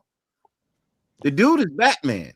That's why I said give him Averill Reese. They're gonna murder the fuck out of people. Even if you gave him Ruben Baines, you know what I mean? I think Ruben Baines good, but I think fucking Averill Reese. Averill Reese is the number one. He should be the number one overall pick. Damn right, he should. 100%. But if we fleece the Jets, with Mendoza, we flop fucking our picks. They get first, we get second, we get their 16th, we get their second. We're gonna pick up Averill Reese with the second overall pick, not the first overall pick. Then at 16, we can still probably pick up a linebacker in there, freaking pick up a linebacker. You probably even pick up another end. Look, you're right. I don't think somebody would want to move Max this year. I think the cap hit's too high. I think there's too much money. But if a coach comes here, he gets Averill Reese, he's able to get another decent, damn good. But I would go corner with that 16th pick if it was me, because we don't have a corner. So I would most definitely go corner. But if someone's going to trade Max, it's not going to be this year. It'll be next year. He has a zero dead cap in 2027. They do not have to go. They can move him right then. If they're going to move him, I think it would be then, because you're right. How do you lure a guy here? How do you get him to build up the team? If it was me, I mean, like I've said, I would go with a guy like Jim Leonard and fucking be like, we are trading him and you can pick fucking Averill Reese. That's the guy you're building with. Like at the end of the day, I've said the Seahawks don't value the individual player like that when it comes to making the team better. And I think that's where our biggest problem is as a team. It's just the fan base. And there's nothing wrong personally, but that's a pretty fucking big problem when it comes to the actual value of the team succeeding and going on. I don't disagree. Max is still a great dude. Look at the guy in the run game, beat everybody down in the backfield. But the other thing you have to keep in mind, what is he, 20, 28, 29 right now? He's already had 7 surgeries in fucking the last 3 years, dude. Literally just had a pretty big surgery, which they didn't even say that was the surgery they were going to have before he had it. Like, the things are going to catch up eventually. And if we're the ones that, I've always said, this is about getting profit. This isn't personal, man. This is a fucking game. I've always said that's a rented jersey. It's about return. At a certain point, you got to know you better than the next motherfucker over there. And you got to say, you know what, man, we might get another year or two. Are we going to fucking build? How much does this hinder our team? If we let Kubiak build the offense, do you think he's really giving a fuck about the defense at the moment? If he needs to build that O-line with 5 new people, put another halfback in there, get 2 wide receivers, I mean, he's going to have to put value over there. So that means lineman ain't fucking cheap. That $100 million is going to pop that quick, dude. And then you're saying, okay, we picked 2 players in the 3rd round last year, but we're now going to go pick fucking 2 players in the 4th round, and they're going to be better than those guys. Like, the math doesn't math when those things are happening. Like, you have to think like, okay, like you said earlier, go get the veteran guys on the outside, or on I think you said on the outside is what I heard, is put the veteran guys on the outside, put JPJ and Parham back on the inside, give them stability across there. It's easy. You can most definitely make that happen. Putting too many rookies down there at one time, fuck, you're just asking for a disaster. So exactly. I think logic would say build what you can through free agency because you know it. Don't be afraid to make a trade if we need to, and fucking fill out what you need in the draft to build your team. Like, there has to be a strategic strategy of how you're building up your team over the long run. And I think with a guy like Kubiak, he knows you have to have the line. You look at Seattle. What's Seattle's biggest problem over the last 10 fucking years? Hasn't it been the O-line? O-line sucked like a motherfucker. Here comes this dude, and that shit popped off fucking year 1. Year fucking 1 over there, you know. Salute, Shab. Salute, man. But that's all I would say is I think at those points we have to figure out what side we're going with. You know, like, favoritism can't be a thing anymore, man. You got to pick one or the other. It's one or the other. You building for your fucking quarterback or you building for Max? Figure it out. Which one? You know, if you're going to fucking do that, you can play with Aiden O'Connell on the offensive side. You can dedicate your money defensively because that's what you think is going to win you the games. Or do you think when Clint comes over here, you're going to win with 30 points a game, or are you going to win with fucking 14? You know, like, there's going to be a big difference. And he can only do so much if you don't have those players, you know. So, but you could build for both. I'm not going to say that you can't. What I'm going to say is the quarterback only needs like maybe 4 key pieces. You know what I mean? A good quarterback only needs really 4 good pieces. You know what I mean? The offensive line is 1 piece. You know what I mean? You don't separate the offensive line. That's 1 piece, right? So if you put the proper offensive line out there, some people who can actually block in the run and in the pass game, you know what I mean? I don't need a dude to have an A+ in the pass game, but have an F in the run game. Now, you know what I mean? That makes you a D- player. Damn right. You know what I mean? It makes you a D- player. Simply because if we run the ball the most, I don't really technically use you all. I mean, like, you're the reason my run game doesn't succeed. You're not good at it, right? So you got that 1 piece. Then you got to have a good wide receiver. You don't have to have multiple good wide receivers. You just got to have one guy that can go out there and catch the ball. You know what I mean? You got to have a good running back. You know what I mean? And then you got to have a good safety valve. Defense only really needs like 4 or 5 pieces as well. You know what I mean? Max only needs like 4 or 5 pieces. He needs one guy down there on the line that can help alleviate some of the pressure. You know what I mean? He needs a solid linebacker, a solid corner, and a solid safety. That's really all you technically need. And it's very affordable. You know what I mean? You can definitely do it through free agency and the draft together. There's some really good safeties out there in college that are coming out this year. You know what I mean? Some good DBs that are coming out this year that can get the job done, that are actually better than some of the DBs we already have on our roster. And in free agency too. There's going to So be you better, got them in free agency too. corners in the draft than we'll have in free agency. So it's like you can build, you know what I mean, around both. It's just, what do you think is more? What is more pressing? You know what I mean? That's all it's going to come out to, is what's more pressing. But you know, if you value them equally, your defensive coordinator can do it, and your offensive coordinator can do it too. I mean, as a head coach, Kubiak should be able to, you know, build a solid football team. You know, like I said, I'm not hoping for the stars and the moons in the first season. I'm not screaming, oh yeah, we going to the playoffs next year, man. We about to beat the shit. I'm not saying that. I'm saying 8 to 9 wins. You know what I mean? Which is a decent season. It's decent. You know what I mean? 8 to 9 wins is decent. You know, thrilled with that. Shit, if we only get to 7, it'd be way more wins than I've seen in the last 5 years. Fuck yeah. If we get to 6, I'll be fucking happy. So this first year. I just want to see, I personally want to see a football team take the field and play with maximum effort, not make stupid mistakes, not have players playing out of position just because you are on a old school ego trip. There was no reason for you to not change things around. The shit wasn't working. Look, if you try to put a square peg in a round hole, it's not going to fucking fit. Go to the square part and drop it in there. Move shit around. Pete didn't want to move nothing around. That's a problem. Sometimes people get stuck in their old ass ways. You know, like I knew he wasn't all in when he was still teaching classes in the middle of the week when he's supposed to be getting ready for a football game.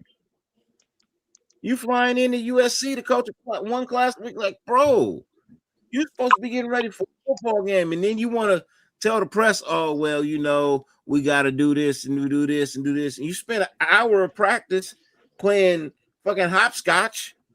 You know what I mean? Like, dude, why are there inflatable balls on the practice field with people running around in them, slamming into each other? This is not football. This is goddamn Ringling Brothers, Barnum and Bailey circus. That's exactly what it's a damn show. Are we selling tickets and wristbands to practice for people to be entertained in the day? Because that's what it felt like. It's exactly what it felt like. You know, they got the Blue Man show. This was the Superman show. You know what I mean? Like y'all got to come out and see. You know what I mean? The buffoonery that we performing with. It's the greatest show on earth, man. Like, bro, like I felt like we really insulted football this year, bro. Oh, fucking the team. We insulted ourselves. Bro, the team that this front office allowed to take the field this year and play was an insult to football, bro. Hey, Sean, I got to ask you a question. Yeah, go ahead. What's your prediction and what's your score for the Super Bowl? 35-17, Seattle. Okay, let me look. 35-17 has already been picked. That's Aaron's got that one. So you have to pick something slightly different.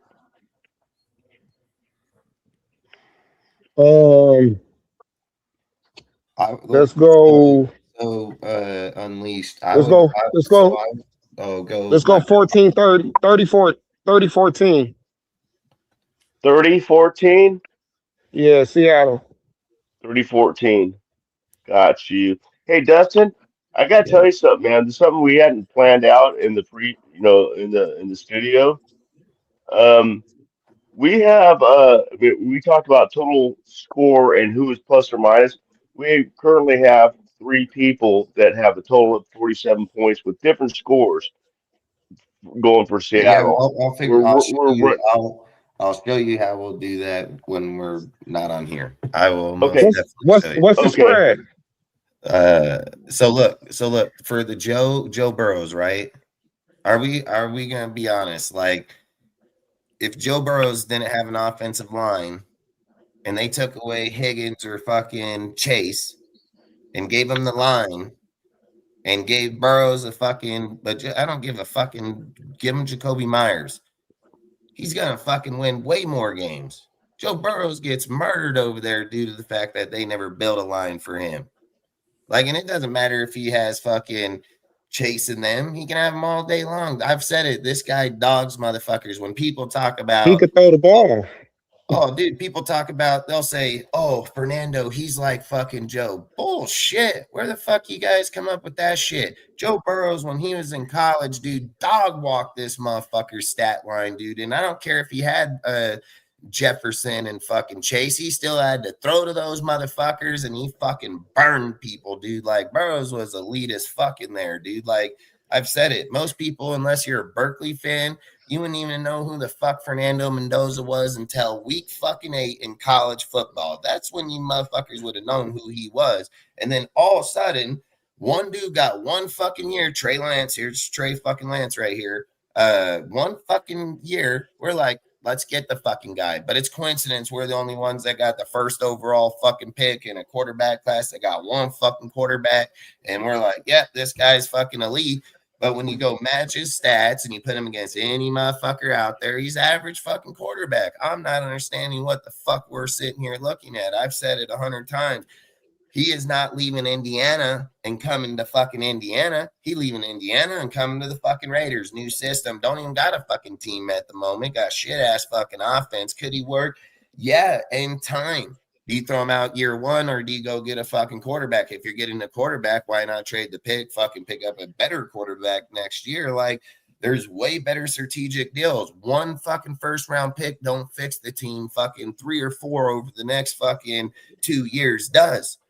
Like, fuck, how many total first round picks are on the team right now? 3, 4, Tyree, them, fuck, so 4.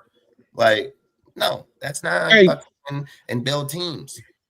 Dustin, let me say something. Let me add to this, man. And I don't know if a lot of Raider fans is having it, if they're not seeing it correctly. If Mendoza is the Heisman Trophy winner and he's supposed to be this generational quarterback and he's supposed to be this great leader, why don't we have a coach? Because if he was supposed to be as good as Joe Burrows and Andrew Luck, when all these job openings got open, we get a coach before Wednesday. We would have had a coach right after the season because somebody would have said, I need to go coach that quarterback right there that's generational. I like that point. We're the last team. We're damn near the last team. And look, it ain't just because, but we still got the best tight end in the game. And I'm going to go ahead and be safe. Genty will be a top 5 running back once we get this offensive line fixed. So it ain't like any coach. If Mendoza was that dude, any coach, right when the season was over, would have been like, I want that Raiders job. I want the Raiders job. But for us not to get no coach, and honestly, I'm just going to keep it. I don't even think we get Kubiak. I'm just going to keep it real. I don't think we're going to get Kubiak. And I don't know where we go from there. Because if we was going to get Kubiak, we already would have Kubiak. You can't Period. have Kubiak. It's against NFL policy. So why that's what I'm saying. Like, I get what you're saying, but that's against NFL policy. You can't do that. No, I know we gotta wait till he's done, but we would have been hearing like he's about like I say, like, you don't really know what technically is transpiring because technically we can't really do anything legally to say, yeah, we got a coach. Like, I feel you. I want to just hire a coach too, right? But I want it to be the right coach. And unfortunately, the right coach is the coach that's still coaching in the Super Bowl. And there's nothing you can do, not till Saturday. You know what I mean? Like if they wanted to legally do something, like let you know they got their coach, they could do that on Saturday after the interview, like Dustin said earlier, right? But right now, legally, we can't say shit. We can't tell you, they can't tell you anything. You know what I mean? Like if they do, it's considered tampering. And then you lose. What they said, what I heard is the only they're gonna offer him the job. Okay, that's cool. The only scenario that can happen is if the agent contacts Spytek and Brady during the week, this week, they say, all right, hey, Spytek, fucking Kubiak wants to fucking meet and finalize a deal with us over here. He wants the job.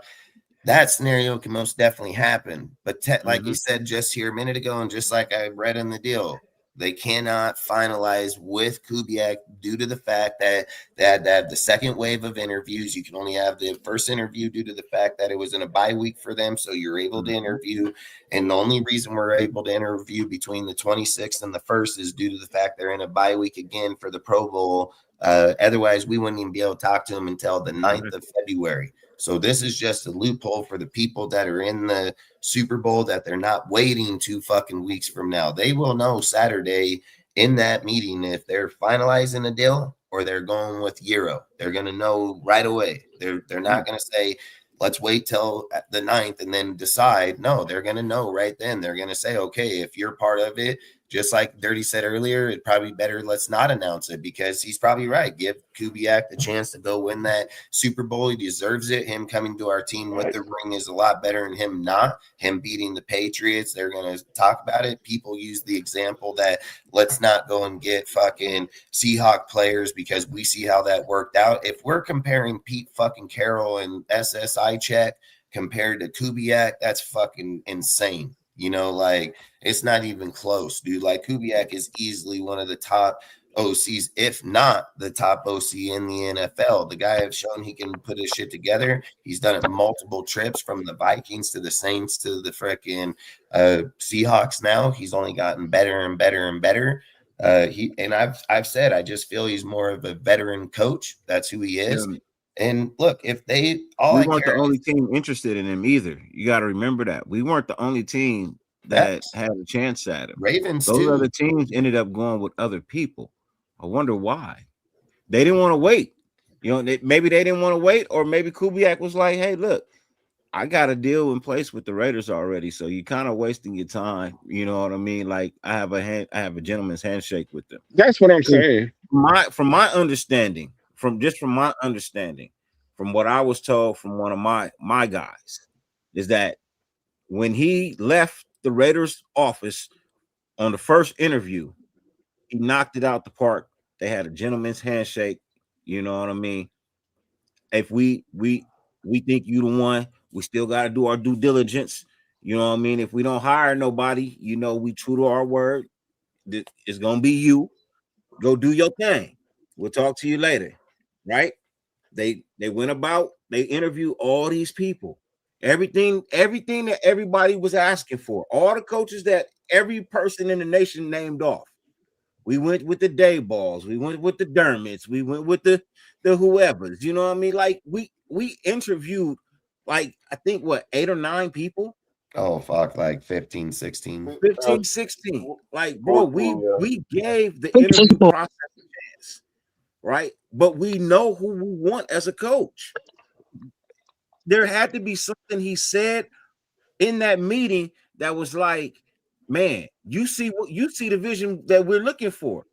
You know what I mean? Maybe he was sold on the fact that we want something different. You know what I mean? I know you know me. You know what I mean? Your pops know me, you know me. I'm telling you, I'm trying to win. You know what I mean? I think I can win with you. You got some time. I feel like you can get. And he was probably like, look, man, I see the problems. I guarantee y'all I can have this team winning football games year 1. And then year 2, year 3, I'm telling y'all, we're going to be in the playoffs. They're going to be talking about us. People are going to be loving us. The Raiders are going to be back. And they was probably like, yeah, that's what we want. How you plan about, let me get my guys. You know what I mean? Let me come in real quick. Dustin, what was the story with Webb? Why did he pull his name out? Do you think it has something to do with Kubiak or? So, like what So he Dirty's pulled his name out saying, of 3 so movies. a week ago, I talked about it in live because I heard the same exact thing. So what I heard, from what I heard is that they had two people that fucking killed the interview in two different ways. Webb came in and killed it in preparation, knowing how he was, like how he prepped, how he knew every player on the deal, schemed them already interview wise. But I also heard the same thing that Kubiak came in here, he killed it. He was easily their top candidate from day one, and that Tom Brady and him did have a deal in place, that he was going to be the head coach. There was even talk about that you can't, and I've brought this up. There people bring up that he talked at the game after, the Seahawks game when he was there interviewing it or announcing it. You can't technically talk about, like, hey man, are you going to come over here and be the head coach? Shit, like he can't do that. But listen, if he killed it in the first interview the way that they said, if the reports are true that Tom Brady met with Kubiak regardless of interview or not, Tom doesn't need to ask him a fucking memo. You don't need to write him a fucking paragraph. Tom can just be talking to him. They can go silent for a second.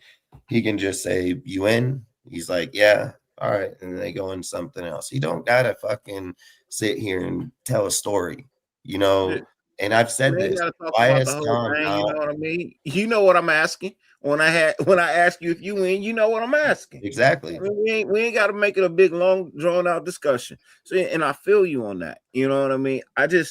I'm just trying to understand, why Raider Nation is so, fascinated on running to get a coach. You know what I mean? Like that's where we've been failing at. It's like, bro, we been just hurrying up and signing just whoever. Like, oh, he came in, he was killer. Well, we gonna go with him. We ain't even gonna talk to nobody else. Thank you. You know what I mean? We gonna bring in some no-namers, Yeah. you know what I mean? So Thank you. bless you. Like Vance Thank Joseph. you. Do you really think Vance Joseph was here as a head coach candidate? Does anybody believe No. Vance Joseph was here as a head coach candidate? Or was he here? No. The Rooney Rule. You know what I mean? Like, I know I it's the think it was. Rooney Rule. I think it was. I Like, think it was for. I look, think it was for you potential don't have DC. to be. So here's the thing: you don't have to be African American. You just have to be a minority. You Right. know what I mean? So they could interview a Latino head coach. That's still the Rooney Rule. You don't have to be Yeah. African American. You just have to be a minority.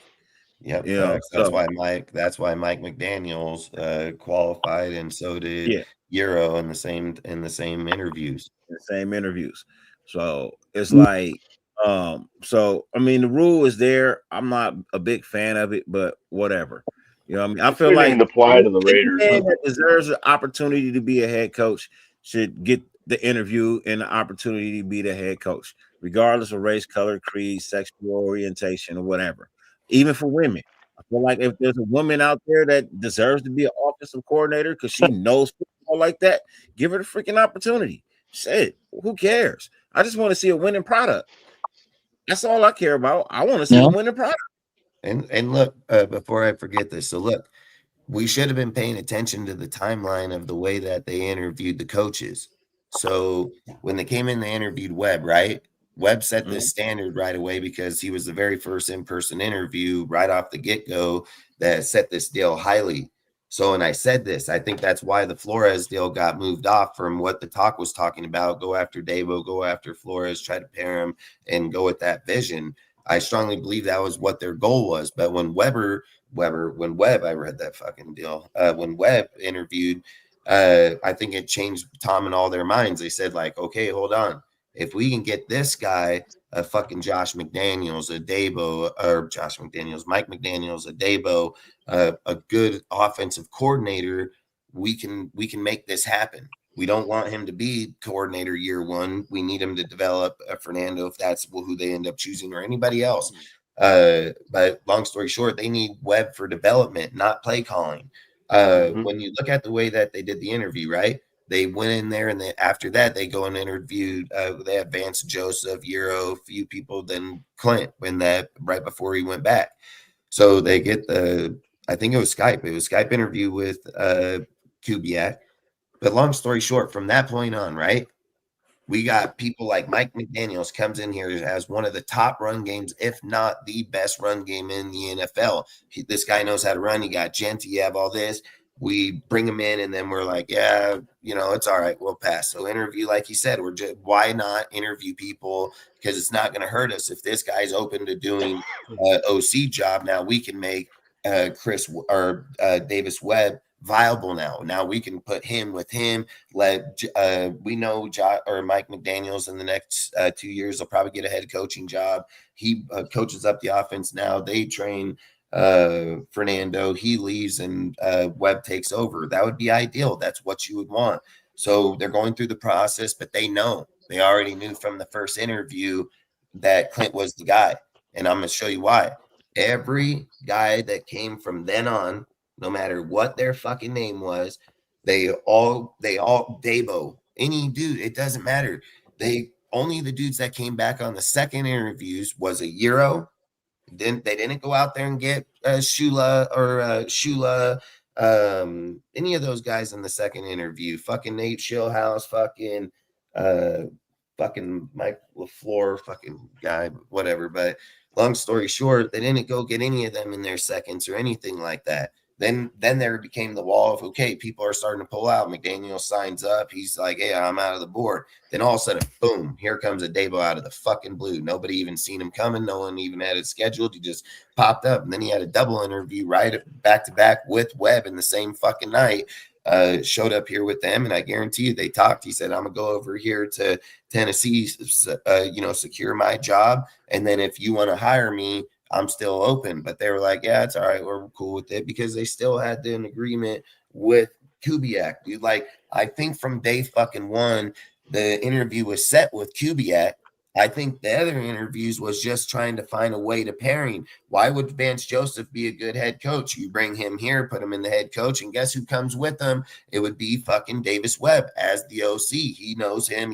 He's already said if he got the Arizona job, he would have went with them. So you can pair him that way. There's multiple ways of pairing as long as other people are willing to do it, but nobody wanted to do it. So they were like, all right, so if the fallback comes,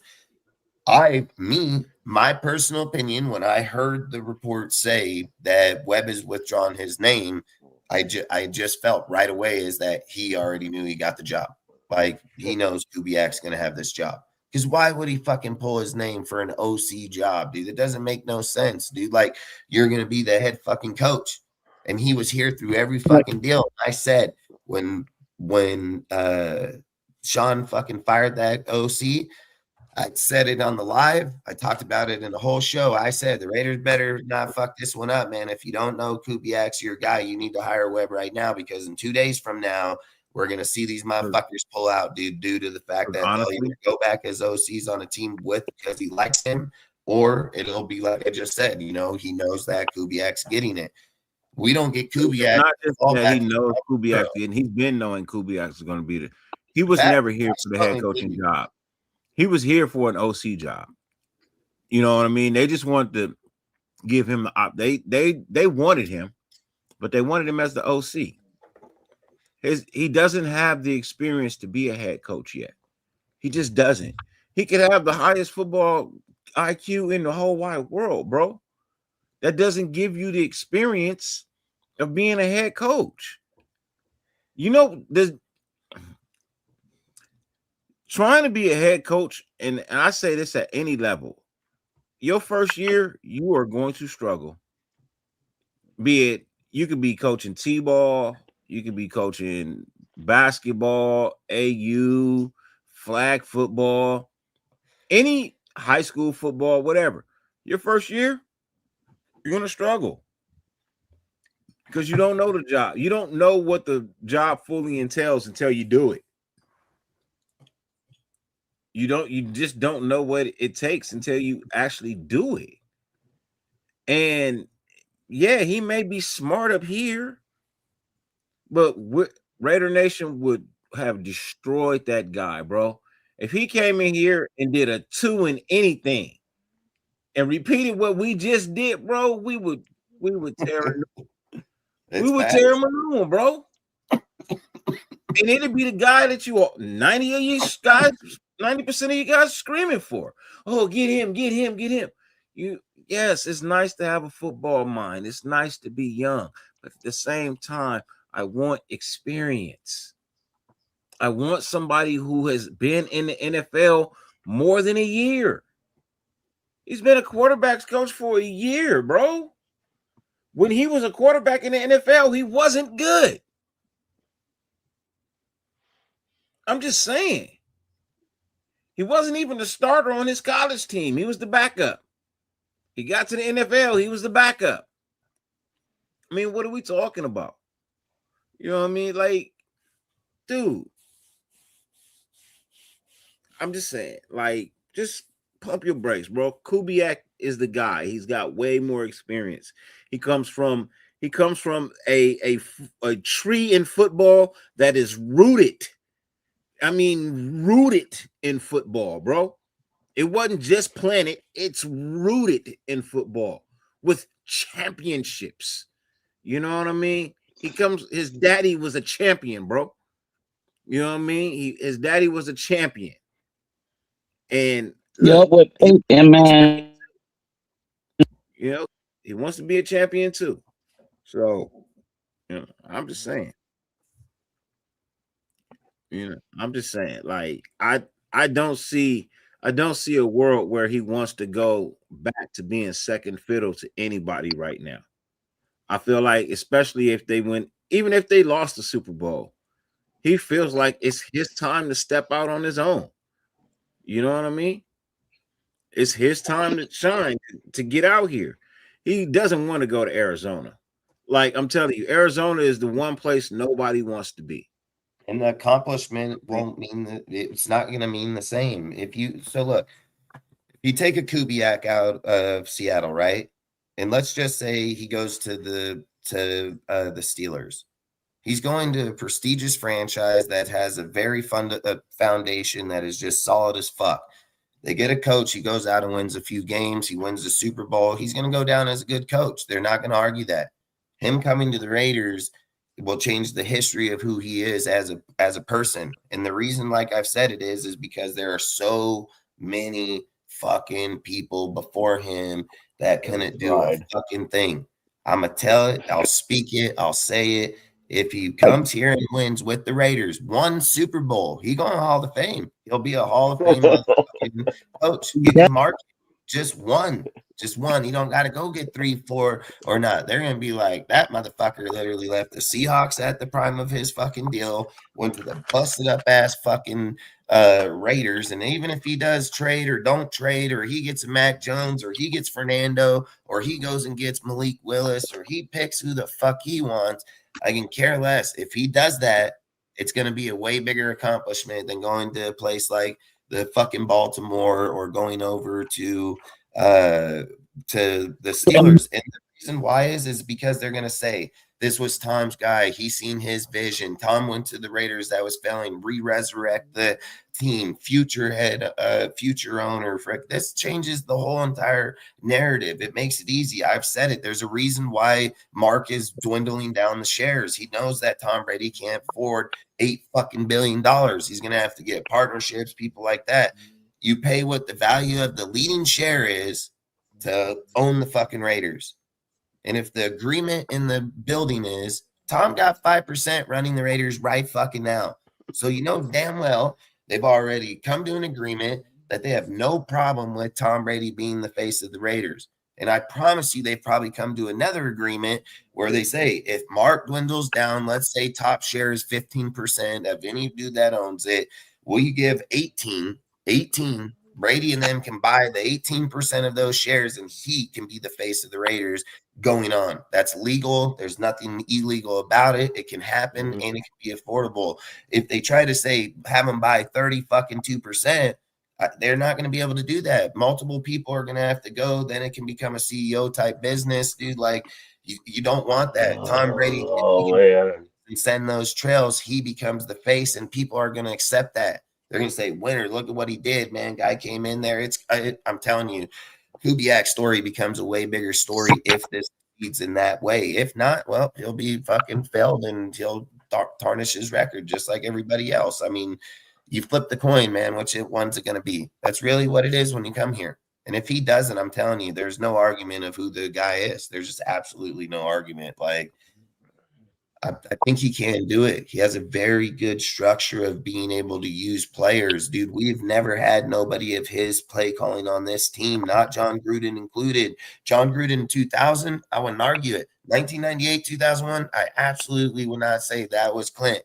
But Clint is him now. Like, we can't go off of what he used to be. We can go off of what he is now. You know, and he will change it if they build that offense. I guarantee he's going to put up 30 on people. And I've said just his points alone, he's going to lose because defense won't be built, but that's okay. We still win, just like Dirty said, 8 games, dude. He's going to win 8 games. 8 games to us is going to be a fuck everybody will forget about 2.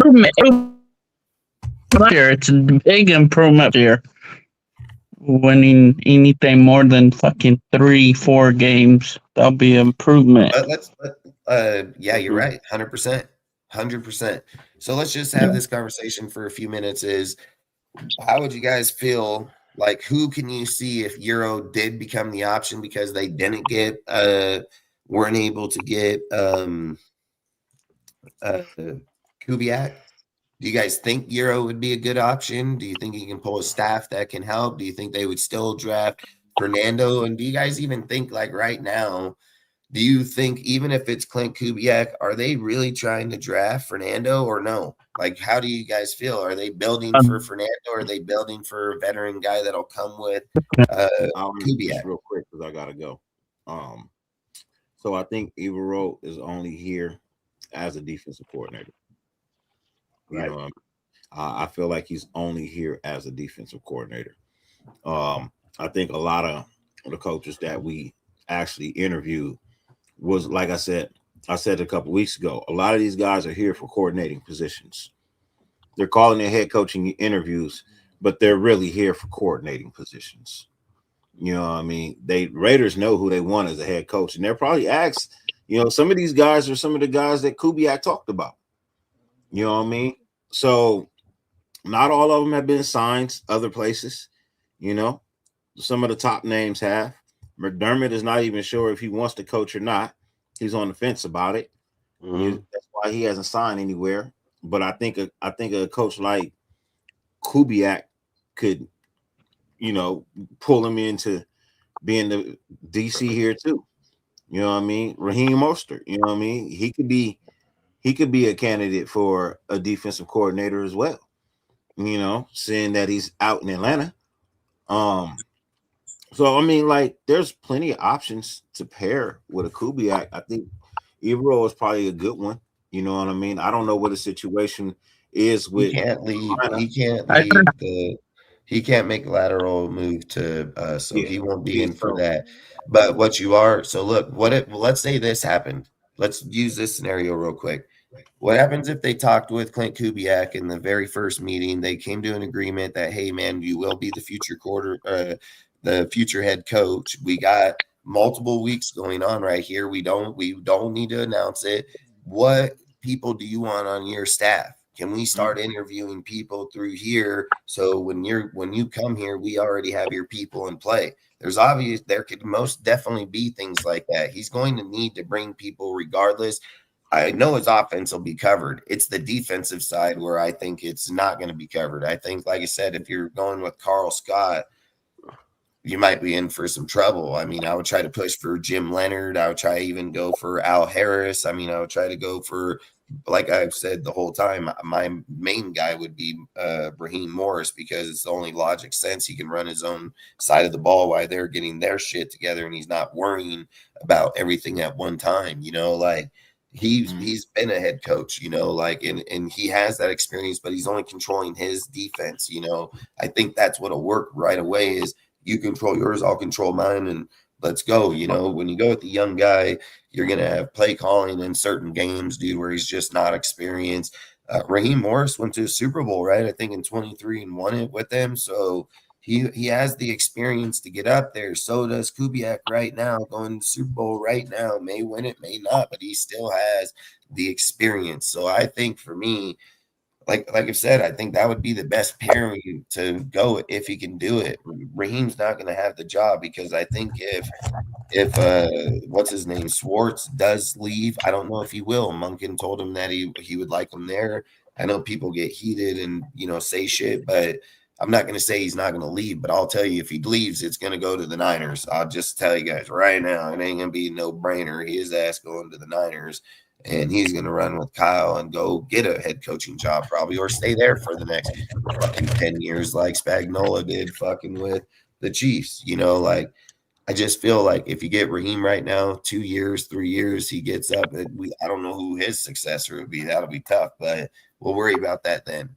It might be even Jim Leonard. Maybe Jim Leonard stays here. He takes over defensive coordinator at that point. I mean, we can worry about those decisions then, but I agree. I think I like Ejiro. I think he's a really good dude. I think he runs a really good system, and he comes from the McVay. He comes from their system. He has ties with Sean system. So he's the D coordinator in Carolina, right? Yeah, he's the defensive coordinator in Carolina. He was on McVay's staff in the Super Bowl. He started he comes from their system and Denver, so he comes from both of theirs. But again, he can assemble a really good staff. He can be a really good coach. But look, I agree. I think if you're looking, he can make a lateral move. He can. I don't know if they would have to okay it, and I don't think they will because they paid him in 25. And the organization, it's not up to him. The organization. I mean, it can be done, but there has to be an agreement. Yeah, we would have to trade for him. We'd have to give compensation to start that conversation for sure. And yes, you're right. It can technically be done 100%, So I like I said, I just think maybe they were using the interviews for right now more to gauge on, like I said earlier, for web coordinators, things of all those deals, I feel like if they didn't feel any interest in Davis Webb to be anything, they would not have brought him back till all the way to the end. I don't think he pulls himself when all the reports all of a sudden come out just the day before all the reports came out that Raiders have interview with Clint Kubiak on Saturday in Seattle. And then the very next day, Webb is like, pull my name. Like there's a big deal. Nobody knew that interview was going to happen. People were speculating it, but just like I talked about it, they're not going to allow him to leave during the regular fucking week when they're training for the game. They're going to let him do the interviews when they're done if he wants to. He don't even have to take an interview. He can be like, hey, I want to wait till I'm done with the season. Then we can have these talks again. But at least he said, hey, come here to my place. That's the scary part. That's where it gets real fucking scary, man, because that's like, now you're coming into my house. Come to my house. That something like that's not a good vibe when you're trying to be like, come to my motherfucking house. Like I need you in my home. So I think when you get there, like I've said, I'm hoping that we're first. I hope our interview is first. So that way they can just be like, yeah, tell Arizona we're not with, and they've already got a deal in place, But the other part that scares me is if they had the deal in place, why is Arizona option to begin with? Like those I don't think Arizona is really an option as more as it is a leveling chip. Yeah, I think and you can't be mad at him for using somebody else as a leverage chip. That's the game. There's a certain amount of money that he wants. You know what I mean? There's a certain amount he's of like, money. You give me 12, you give me 15, 12, 15. Okay, 15. All right. But 16, 16, in the end, it's going to be what does one team have to offer more than the other? Can you really tell me that the Arizona Cardinals have a deeper, richer history than the Raiders? Oh no! You know what I mean? Got Pat Tillman. That's losing more still better. You can't call that a storied franchise. it's a cool franchise. They're not originally from Arizona. They're from St. Louis. Mm-hmm. You know what I mean? So I mean, I know we're not from Vegas. We're from Oakland, but I'm just saying, like, that's not a storied franchise. That ain't us. You know what I mean? You come here and you make a difference. The nation will whisper your name for decades to come. You come here and win. Man, look, Basashi only won a couple of games, got us to the playoffs. We still raving about him. Facts. 100% facts. We still raving about him. And he sucks at the Green Bay at special teams. I'm just saying, like, you come here and you put up some wins, the nation will love you. You know what I mean? They will. Ain't gonna take much. High on the pedestal, crown you king. You know what I mean? Greatest of greatness. You know, and then, you know, hey, it is what it is. We're like that. You know, we're just like that. Why not come here and get that? Especially if you can do it for years. You know what I mean? You could have 8 great years here, have 2 bad ones, and just be like, you know what? I just don't feel it anymore and leave. And we'll still love you. We'll still love you because you gave us 8 wonderful fucking years of football. We'll love you. We still screaming John Madden name. He got us 1 Super Bowl. Yep, Tom Flores got us 2. You know what I mean? I'm just saying. You know what I mean? We'll love you forever if you come here and win. That's facts.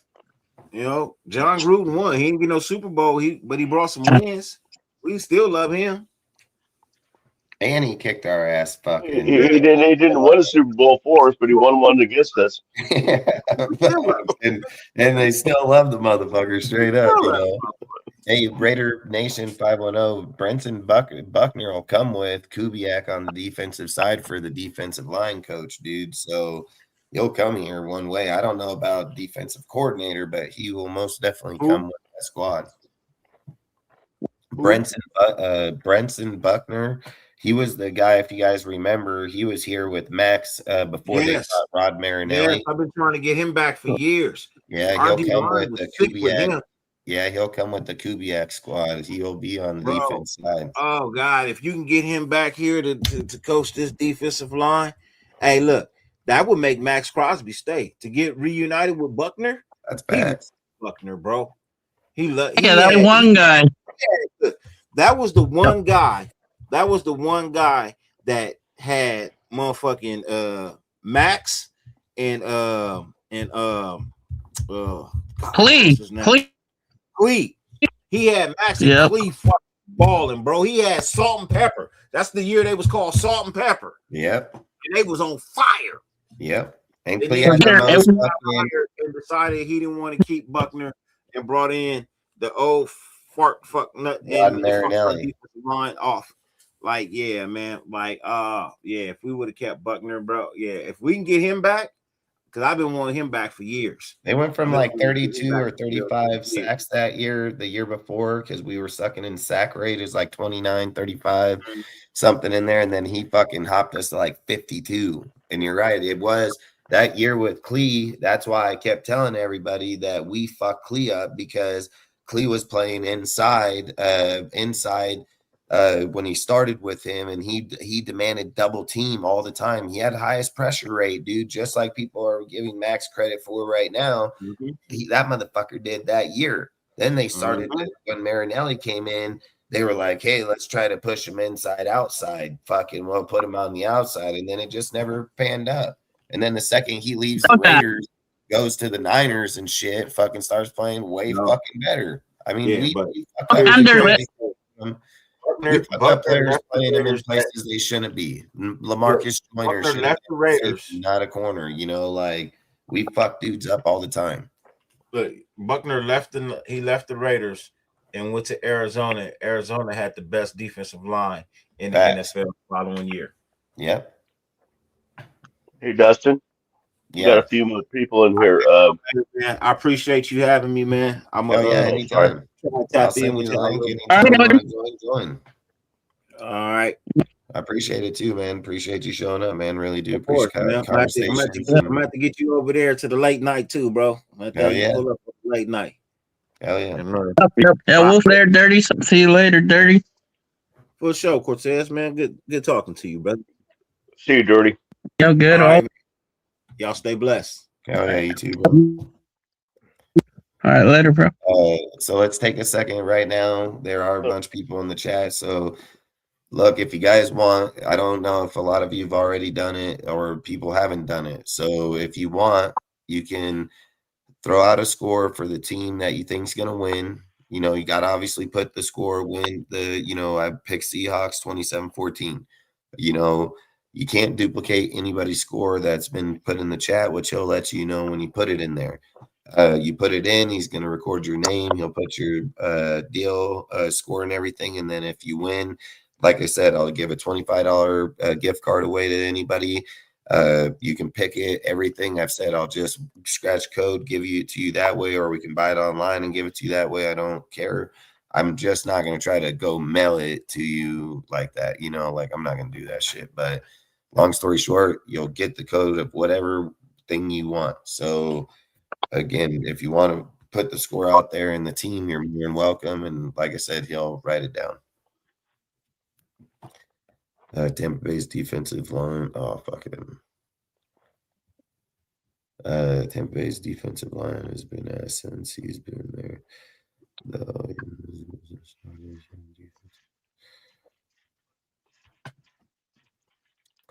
I don't know. I mean, like I said, if they end up not getting Kubiak, do you think they should go after Dabo at that point for the OC or the head coach? My bad. Oh yeah, it'd have to be head coach. Yeah. Shit, where'd he go? Who else do we got here, man? Jeez. Well, Ozzy's got to put his up. Salute Ozzy. Salute to everybody in the chat, man. Freaking get to talking. Don't really say if you know, Taylon Green. I would 100% pass on him, man. Like Sawyer Robinson, way better quarterback than Taylon Green. He's like what, 5'9", 5'10"? Nah, he's probably like 5'11", right? 5'11". I think he's like 195, 200 pounds, dude. I think that guy got like, what does he have? Like 16 touchdowns, 10 interceptions. Like, I'm not getting that guy. If I was going after, I would take Sawyer. Sawyer's a fucking beast. I've said I think that guy got Raiders written all over him. He got a hell of an arm. That dude is really good. I think he needs good coaching. That guy can be a good quarterback. Yes, I did. Raiders Unleashed. You had you had Pats 27-23. Ozzy Bush Raider is 28-21. Gotcha, Ozzy. He put Patriots. Who put Patriots? That Ozzy wants 28-21 Patriots. I'm looking at Bush Raider right here. Oh, I got fuck. Oh my God. Okay, my bad. Thank you, Dustin. Yeah. There's a few people in here. I don't know if Black and Mild Fool wants to do it. I don't know. No, Black and Mild. I haven't heard from Ghostface either.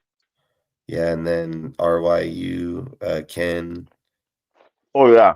There's a few of you guys out there talking. I mean, you can throw them out there, and like I said, if not, it don't matter. I just say option. You know what I mean? Long story short, so I guess the question I would ask you guys is that, do you guys think that if they don't land Kubiak, is there somebody that can still win with people like Brock and Genty, even if their defense or offense doesn't matter? Does it really matter or no? Like how do you feel about that? Like, do you think it has to be Clint or nobody? Like, is that where it is? Is Clint or we're just fucked? Is that how we're looking at it? Or are we saying, okay, Clint is a very nice option, but we can still win with this guy? You know, like how are we looking at it from then?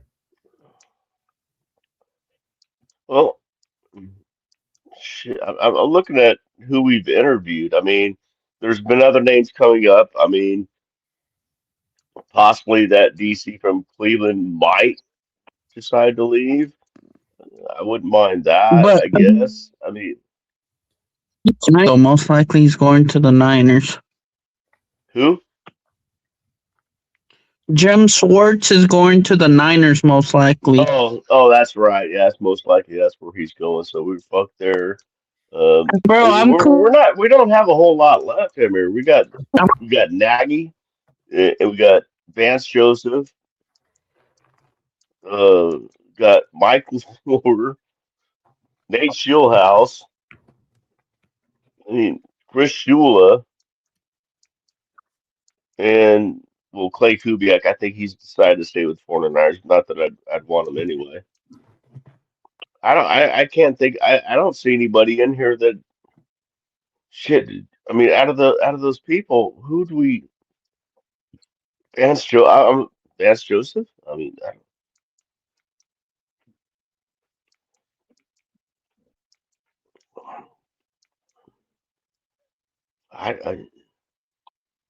I I think without Kubiak, yeah, we're in deep water, man. Is it too deep? We can't swim back to the shore. I don't think that. I mean, but damn, it's gonna be rough, man. I think that's what they've obviously set their mind on, and I'm just hoping to God they have some kind of gentleman's agreement, and I hope that it actually comes through. 'Cause I don't see what we got past that, but so we'll have to hire somebody.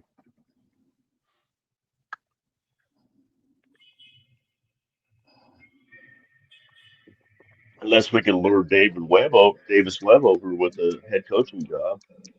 That's an option, I guess. I mean, He already, so I think he's hmm? done. So keep playing, baby. Keep it playing. Well, I mean, I'm just saying if we could That's still right, do it. I Dad. mean, I know he's pulled his name from us, the Bills, the Ravens. I understand that. I'm just saying, but he's one of the few guys that is not signed right now. That's all I'm saying. What else do we have? I have no idea.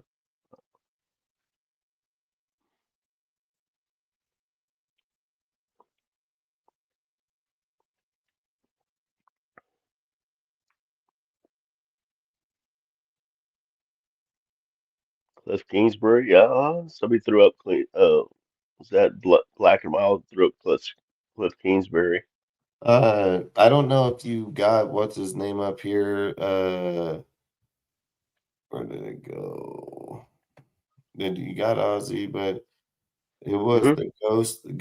the ghost face Raider. I could have swore I just seen him pop up a deal. Maybe he deleted it. I could have swore I just seen it. Unless I'm fucking tripping. Well, maybe he wanted it. He put it up because, oh no, that's not what I meant. Okay, what do I see? Oh, Oh, it's right Ghostface. here. Oh, No, there he is. no, I see it. It's right Patriots. here. Patriots 17, Seahawks 21. 21, Seahawks 21. 21-17. But I think that's Forrest 21. pick, isn't it? I'm looking at it right now. There's a long list here. 21-17. Amazingly enough, let me look again because I thought for sure that was 21-17 Seahawks, right? Yeah, Yeah. 21-17. Yeah, okay. I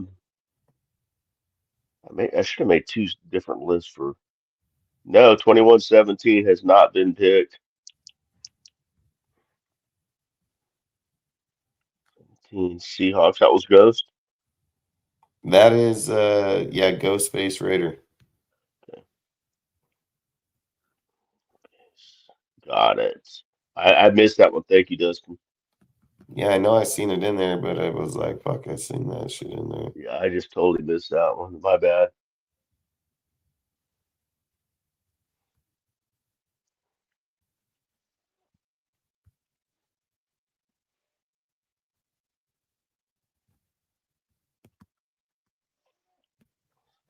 You know, I did look up he had 2,700 yards, 19 touchdowns, 11 interceptions, 60% passing. the thing I'd give him is he had a high touchdowns over his career in college. He had like 10,000. I think it was 9,800 yards passing. He had 12,300 total yards passing and rushing. I think he had something like 94. Was it 94? He had 94 touchdowns. No, 97 touchdowns over his career in college, but he's in a weak ass division. And his quarterback percentage is low as hell. I mean, look, at the end of the day, if he was a good prospect, I'm not going to sit and say I probably want to take him. I'm not going to say that, but I think Sawyer Robinson's better. I mean, fucking. Wait. What is Raider report saying? Patriots 17, Seahawks 21. He said. It's telling Raider you what report. dude's score was. Right. Okay, but I haven't got a score from you, Raider report. Do I? Yeah, Will. Yeah, Will, you got him He was on the panel already. Oh, goddamn. How many names does he have? His name is I haven't. it's Sin on there and Raider report on there. You're right. Jesus Hey, Christ, man. Will, Raider report, Sin City journalist. Jesus Did Christ. Shad give you his record or his game? Who? Shad? Yes. Too. Yeah, Shad said Seattle 30 to 14. Yeah. Raider Mike, if you see in the chats too, in different chats, if I go to, it's the Nation Nightmare is my name in the chat. Oh, great. Thanks. That's what I need. Yeah. Oh, I remember that name. I didn't know that was you, Aaron. Yeah, no, that's me. God, why do you guys have so many different Over fucking there. names? That's what I say. I say the same thing. I'm Sacktown Raider Mike everywhere. I just it's lame, so I just don't.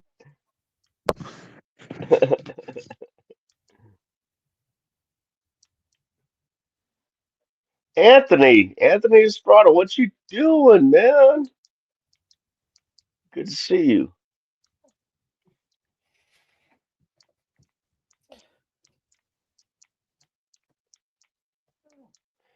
Anthony, we're doing a thing where you can pick who you think they'll win the Super Bowl and their score, and I will write it down as long as nobody else has already picked that team and that score. And if they do, somebody has, I'll let you know, and you'll have to change it a little bit.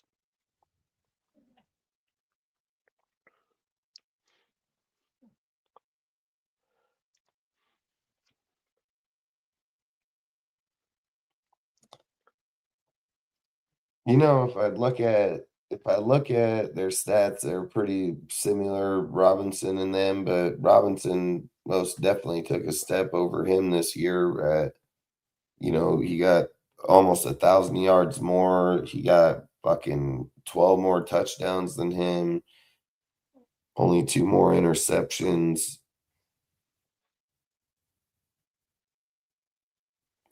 They both have the same trash ass completion because they're dual threats. They both run. If I was just gonna base both these players, I would just say they have a lot of similarities. The only difference is the last 2 years in Baylor,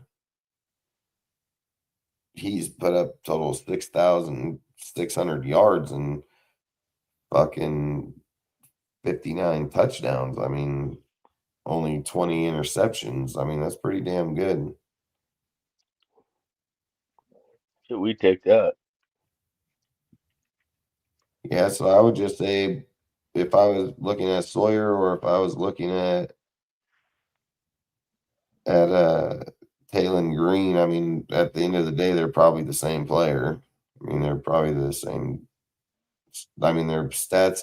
The only difference is, like I said, Taylor didn't make that jump this year. His was only like 20. I think he was only 2,700 yards, 19 touchdowns, 10 interceptions, 11 interceptions. where Robinson's got 1,000 more yards. Fucking, he's got 13 more touchdowns and only 2 more interceptions. No, 1. He's got 1 more interception. Their completion percentages, I mean, it mirrors the exact same. And the reason why is just because even though it's at 60, it's not a bad thing for those type of players. And the reason why is because they're willing to throw the ball deep to try to make a big play. So they're not scared about, oh man, my my completion percentage is 17 or 60. I meant 60. It's not Michael Orr, but you know the other African American. I think his name's Quincy Aaron from The Blind Side. The movie The Blind Side. Actor. Yeah, it's not Michael. Yeah. Yeah, the other one, he just had a stroke. Mm. Yeah, that's crazy. Yep. Anthony, I'm not sure what you're saying.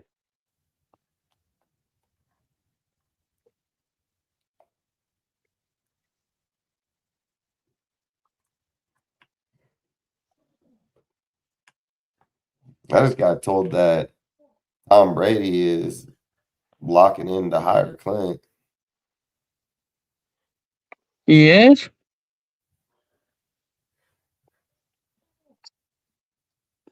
Yep, Clint's on his way. So gonna back out of that fucking Arizona one. He's gonna tell him nope. Nobody knows if they're having it before or after. We don't know what one we That's got. the thing. What's the order? Yeah. Yeah, they ain't gonna reveal. I can't believe the times haven't been released yet. But yeah, they've been keeping it close to the vest. Did Anthony say his Super Bowl? I can look back, Anthony. I got you. I don't think it popped up. I didn't see it. I didn't see it. Are you sure you hit the send button? I don't think he did. I don't think he put it up. I don't see it on the screen, is what I would say. Since he came in, I don't see it in there. Yeah, I'm looking at his first message right now, and I'm going down. Oh, you guys. Yeah, just send it. Put it in again, Anthony. Yeah, resend it if you don't mind. I've known Anthony for a while, man. Chats. I remember. I wouldn't argue it after looking at their stats. I think if Taylor probably got developed right, he can probably have a higher upside. But I would say, like right now, they're pretty much the same damn guy. I would just say Sawyer has the higher upside right now. But I'm not going to say that he couldn't. Like, I'm not going to say that Taylor couldn't have it either, because he has all the same tangibles. They're the same guy, literally. He said, I projected money screw both teams and halftime show Bad Bunnies in a whole dress. Oh no, Bad Bunny can't wear that after all. He can't wear that because he can't wear it. Some shit happened. I think he got sued over it. But that shit's funny though. And like, I ain't gonna watch the halftime performance. I don't like Bad Bunny. Oh, because he did say it up here. That's my bad, bro. I didn't. He was saying like, put up your score like the Seahawks fucking 30, fucking Patriots 10. He was saying put up your score. Yeah, not the fucking. Fuck that show, dude. I ain't fucking watching that show. Fuck no. Be honest with you, I heard the name Bad Bunny that he's doing the halftime. I have no fucking idea who he is. Bro, I don't like him. So, dude, he's trash. You know, Raider Nation 510, bro. I wouldn't even be against hiring Kingsbury as the head fucking coach if we miss on Clint, dude. Like, I'd be dead ass on you right now. I would hire his ass, dude. I don't give a fuck. Better than the other options we have. Fuck yeah, fuck, dude. I mean, come on. We're talking about a dude that ain't never done a goddamn thing, and we're like, yep, let's get that guy. I'm not doing that. There's just absolutely no way. Can't say we're in this gonna go out here. This guy can develop quarterbacks. He can win games, dude. Like he can probably be pretty good, especially with the money we have, the team working with Spytech and them. Like, but I'm telling you, I just got told here a few minutes ago that they're gonna fucking look to go get him. I'm telling you. I mean, Brady. Here's a real question, right? And this can happen. What if the Cardinals get the interview first, right? And they just said, "Fuck it, we're not gonna play no fucking games. We're not gonna play no games. Let's just offer Clint right now $20 million a year."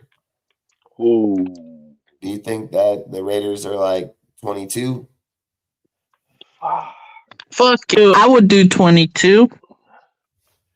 I'd do 20 million.125. Hey, 20 million is the like thing. isn't the highest paid coach right now, head coach in the NFL right now, making 20 million? Yeah. I mean, come on. I mean, that's an established head coach. Yep. And the next 20 question, million. The next question. It's going to be like in the 15, 16, 17 million dollar range. I think that's where it's going to be. So here's the next question. Let's say that Arizona offers him 20 million, right? I don't know if 2 million is a big enough jump to say, hey, we want to do it. Do you think the Raiders say we give you 25? Hey, 22 and no state taxes. Yeah, state taxes. Like, what do you think the Raiders' limit would be? They're like, we'll just go to a different coach. What do you think their limit would be? I don't know, man. That's God damn. For 5 years, that's an extra 25 million on top of everything. Is it worth winning? Over 5. I think it is. I mean, do you think $125 million is worth the Super Bowl? Hell yeah. When you're making $10 billion. I do. It's not my money. I don't give a shit how much he spends. Hey, I'm one of those fans too, Zach. I don't care. It ain't my money. I really don't care. It don't count on our salary cap. I mean, I don't give a fuck, man. But it don't look good because Mark's paying the 50 million a year for these coaches. For all them 4 coaches that he had to get rid of. Did Black Miles Poll give you a score? Not that I've seen. I've already missed one, so I'm not going to say no because I Black and Mild. Did you give a score for your prediction or no? I haven't seen it. Hey, can I change my prediction? I had to really think about it again. Was that you? You asking Sean? Can I change my prediction? It's up to Dustin. He's the man. I know. What are you gonna? I mean, that can be a tough one there because then what if other people want to change theirs? Okay, I get it. I mean, what are you trying to change? Like, are you staying with the same team and just picking a different score? Or yeah, I was saying I was gonna stay with the same team but a different score because I had to think about Gonzalez on New England and Smith on Seattle, and that's the matchup. That's the key to the Super Bowl. Is that matchup right there? If Gonzalez could hold Smith to like 87 yards for the whole game, that means Seattle ain't scoring a lot of points, in my opinion, unless they defense generate scores or special teams. But to me, Gonzalez, who the Raiders should have got when he was out there to be drafted, and we went with Tyree because that's who I wanted in the first place. He's a top 3 corner in the NFL, in my opinion. He might be number 1. He is that good. His technique is good. His speed is good. And he plays like he wants to be the best corner in the NFL. And I love Smith, and he's a top 3 wide receiver in the league next to Chase and Jefferson. But if I had to pick and choose, like, who's the better matchup, who's the better player, I think it's Gonzalez. So that's why I kind of wanted to.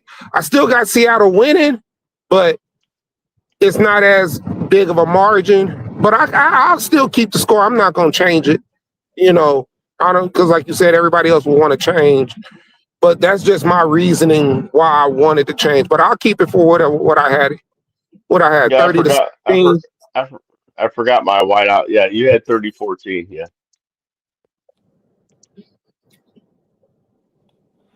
You know, the highest paid player or coaches is Andy Reid, 20 million, Harbaugh, 20 million, Sean Payton, 18, Jim Harbaugh, 16, Nick Serenia.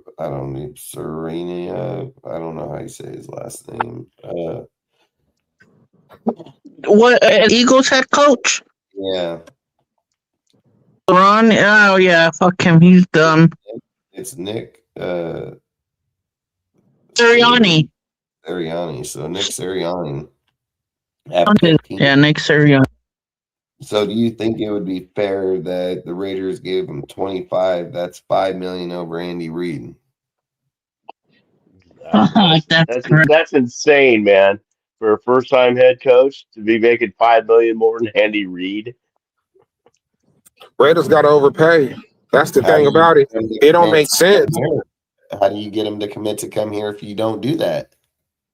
Well, I understand that, man, but let's just hope Arizona doesn't make us an offer that makes us do something like that, man. That's shit. Like I say, I don't care. It's not my money. It doesn't count as salary cap, so I don't give a fuck. Give him $30 million here. I don't give a fuck. Yeah, what were we giving Pete? 16. We gave Pete. Mark and Tom give him $50 million. Keep him for a while. Do you think he's worth more than Pete? Do you think he's worth more than $16 million from Pete?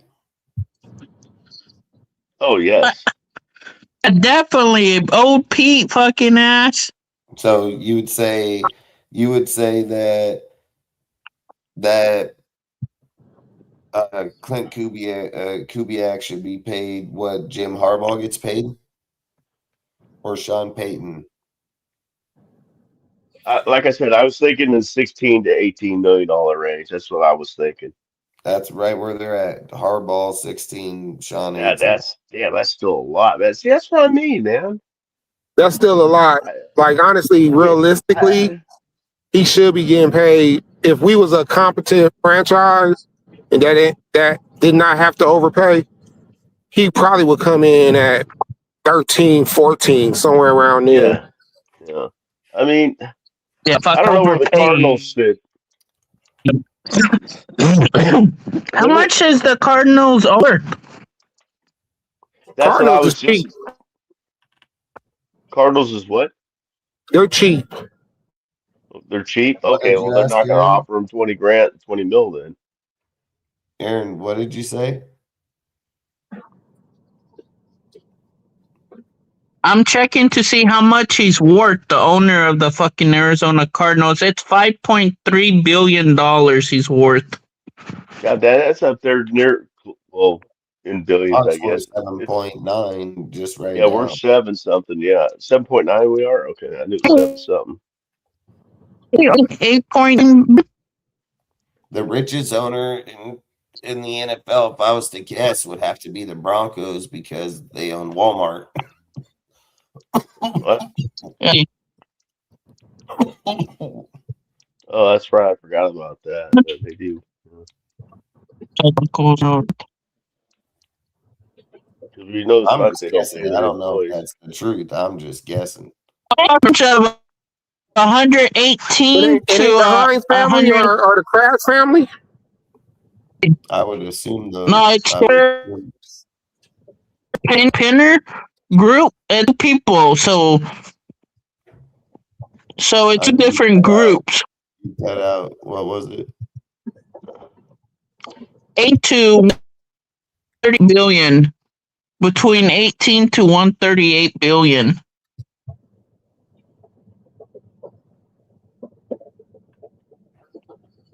Who's this NFL team owner in the NFL?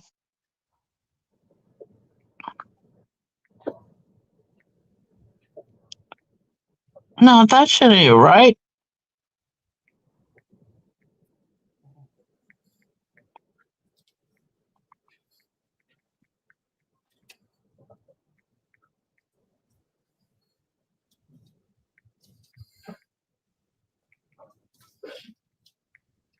Where the fuck is Arizona?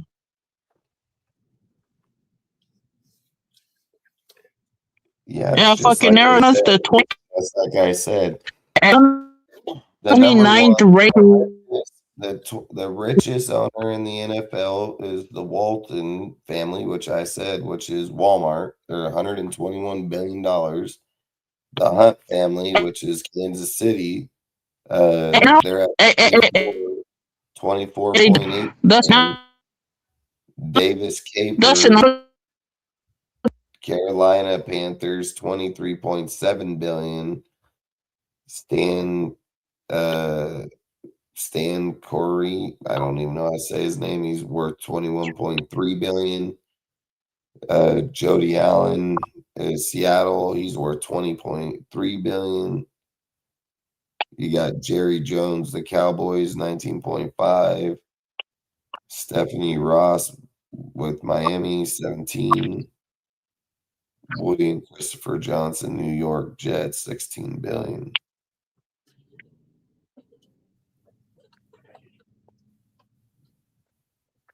I mean, you think about it, we're fucking not even.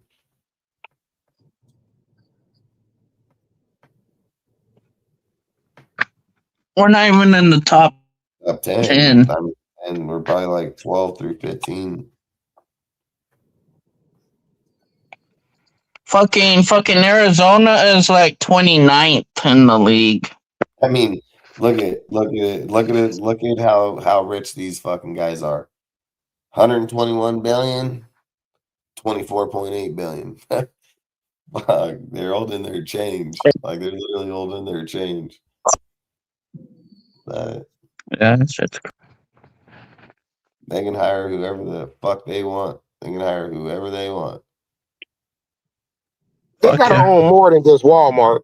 Walmart pulling that much money. Just Walmart alone? Yeah, Walton family is owners of Walmart is the owners of Walmart. That thing too. Who Rice or what? Condoleezza Rice or what was her name? She's part of Denver's ownership too. She has money into the ownership.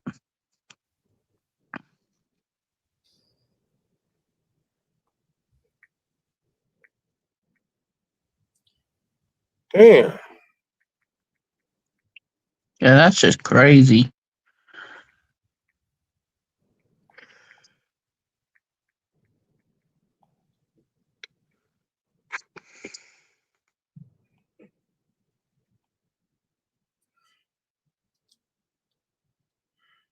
That's a lot of money.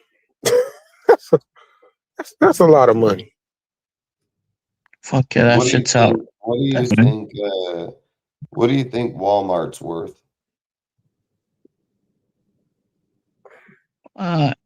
Over fucking 100 billion. What do you guys think? What's your guys' guess? It gotta be touching $1 trillion almost, man. Half of 500 billion. I don't know. Like the worth. Yep. What do you think? What do you think Walmart made just in last year? What do you think their net worth is? 700 trillion or billion. Mike, what do you think? Oh, he's not there. Mike, what do you think, Shad? I was about to say 700, but I'll probably go. I'm gonna go 8. What do you guys think in the chat? Like, what do you guys think? Where do you think? How much money do you think Walmart's worth? What do you I'm think, gonna Mike? say I'm gonna say 750 billion. 750 Did billion? somebody already say that? Did somebody already say that? No, I said 700 and Okay, I'm gonna go 701. No, I'm just kidding. Hey, that 750 price is billion. right. Let's go. Sean, what did you 700 say? million and $1. What did you say yours I said was again? 800 billion. Who said $1? All right, you guys want to know? Let's give it a second. Any of you guys keep on sending it up in there? Sack, you said $1 sack. I said no. I said 700 million and $1. 700 billion and $1. Hey, Rose No, I said downstairs, no. I too, said right? 750 bill. 750. So just so everybody knows, Walmart's net worth is 938 billion. Jesus Christ. $1 billion in market right now. Hey, I'm coming up on stage, baby.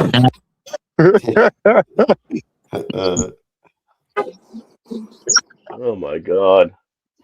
Yeah, I ain't gonna lie, dude. That's insane. And we're talking about, like you said over there, you're right that Condoleezza Rice is in there because that was a group that bought Right. them. So they put in there, but their network on the team just between them is 124 billion. It's 5 times richer than the second place team. fuck.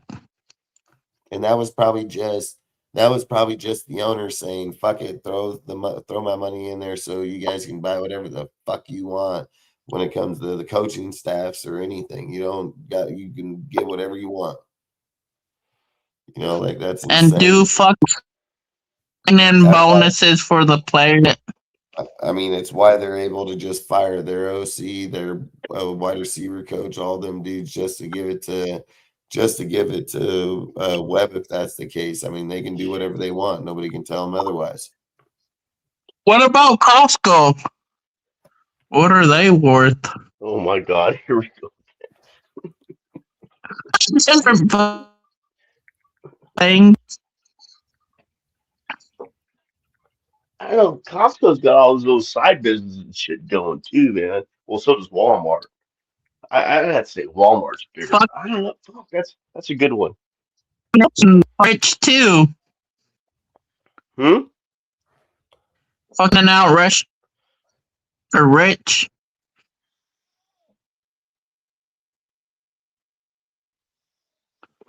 I missed something. What do you guys think it is? What? Costco. I'm gonna wait for everybody to bid. I'm gonna add $1 to it.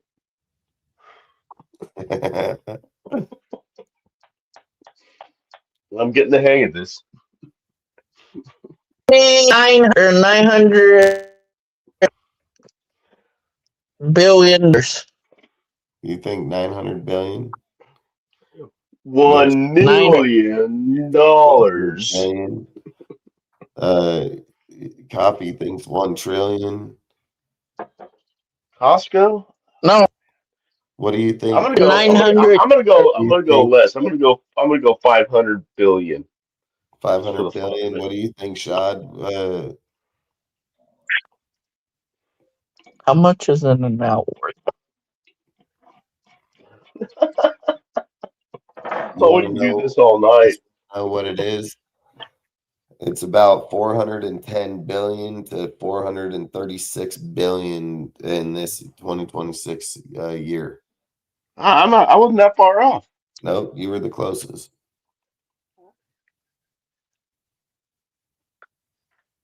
You said to Infinity Ambient. Yeah, well, Walmart doesn't pay their employees shit. So Amazon. What about Amazon? Let's see. Oh, fuck Amazon. I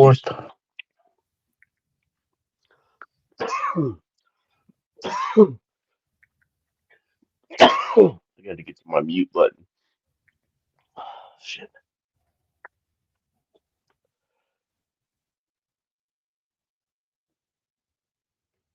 All right. What do you think they're worth? Amazon? Oh shit. Yeah, let's hear this one. Oh damn! Jesus Everybody, Christ. man. I'm gonna Amazon, go. right? I'm gonna go. Everybody, put your guess on Amazon in the chat. Put Amazon in the chat. What do you guys think? Shit, that's got to be. I'm gonna say billion. 800 billion. 800 billion. What do you think, Cortez? 6.8 billion. That's all? Yeah. Oh, you're going with the under. Okay, I got you. Yeah. Hey, Shad, are you there? No, I think he said he was going up the deal. So what do you guys think? He said that Apple has to be in the trillions. What do you guys think? What's the number you think for Amazon? Amazon.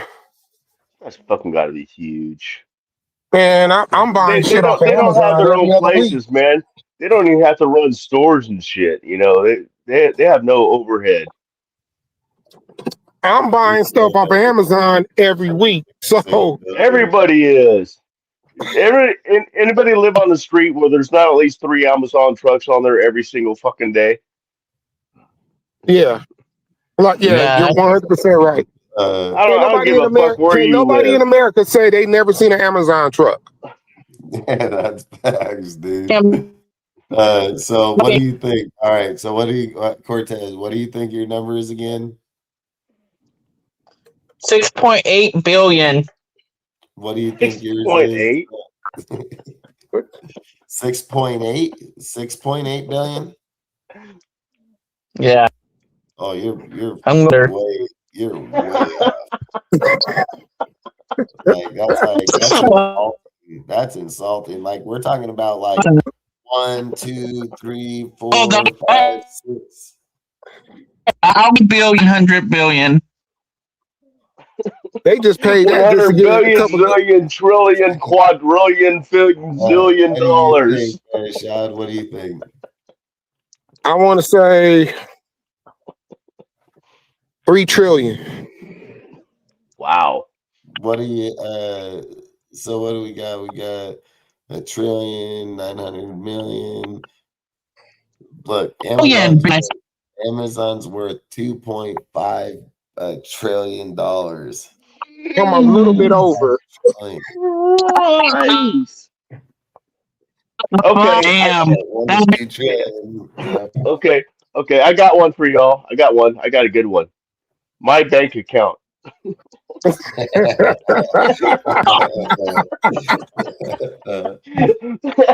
you're $50, $100. 72. I've got the 72 right here. Yeah, fucking. No, that's crazy, dude. I mean, what do you guys think the richest company in the world is? Company? Tesla? I think it's one of these airlines. There's got to be something to do with fucking what's his name? Elon. Dude that has that weird fucking car. Elon Musk. It's got to be some Musk. Yeah. Yeah, it got to be tech.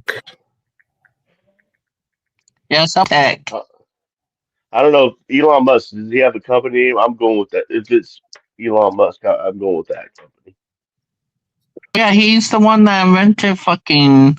He's making rockets and shit, for Christ's sake, man. Fucking Tesla. Or maybe it's a studio. Maybe it's a studio. Twitter.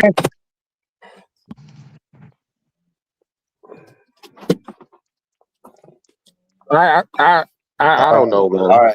All right.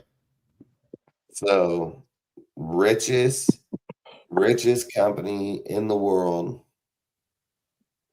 All right, Cortez, who do you think and how much? Elon Musk, trillion. Elon Musk, 500 trillion. 100 trillion. $500 trillion.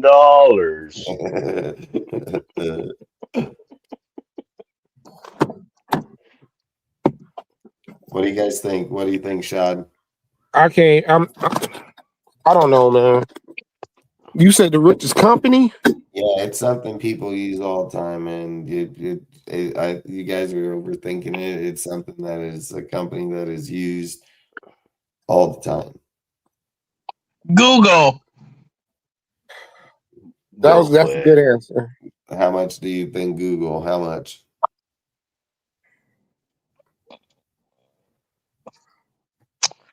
$800 billion.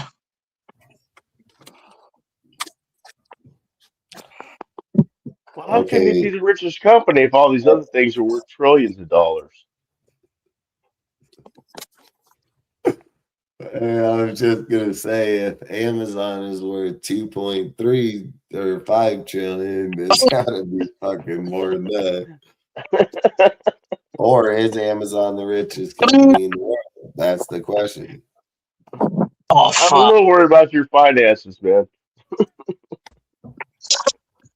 Oh shit. All right, so what do you think, Shad? What's your guess and who? I'm gonna probably stay with Amazon. All right, Mike, what do you think? I can't do the same answer, but damn, that's what I was thinking too. I mean, why not? It's the guess. That's what it's about. What is the guess and who? The guess I said 500 trillion before in Amazon. I said $500 trillion. Amazon, we talked about just a minute ago, their network is only worth 2.5 trillion. I was way off then, wasn't I? Oh, by a mile. Like probably a few hundred miles. No, 500 trillion miles. You pick, yeah. But you pick Amazon, so they think, all right, so what is you know, you guys that are picking, what is that, NIVDA, or how do you NIVDA? That is on the list. That one is on the list for sure, but it is not the richest company in the world. I've never. What is that? What is NIVDA? I've never heard of it. I don't know, but it is on the list. What are they? It says computer chips, I think. Oh, okay. Something like they selling that to the world. They selling computer chips to all the security, every country. I got an idea. What about Apple? Apple is the leading one, 3.3 trillion. 3.5. Damn. Apple is the leading deal at 3.5 trillion. Microsoft at 3.2 trillion. Then it's Amazon at 2.6 trillion. Then it is Sadia or Mako at 2.3 trillion. And Fucking peasants. 2.2 trillion. Peasants. That's crazy shit. Yeah. I mean, we can't even possibly imagine that much money. I mean, they're just ridiculous numbers, man. Just get 100 million and try to fathom that. Get $1 million. You know how many problems we could solve? You know how many problems we could solve with the money? All these single things you're making. You know, fuck, dude. Even if just say you took 10 billion of that fucking 10 billion of that 10 billion of that fucking what 4.3 or 3.4 trillion. I think you can. What is a trillion? 100 billion or 999 billion? What is it? A trillion is 999 billion plus a dollar. Plus, yeah. Damn. That's unfathomable. I can't even imagine a million. I mean,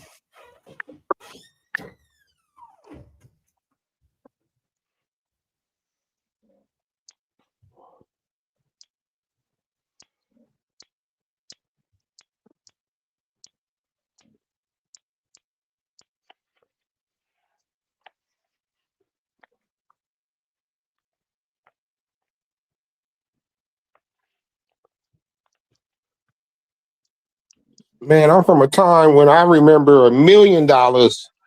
It would be like, you are rich.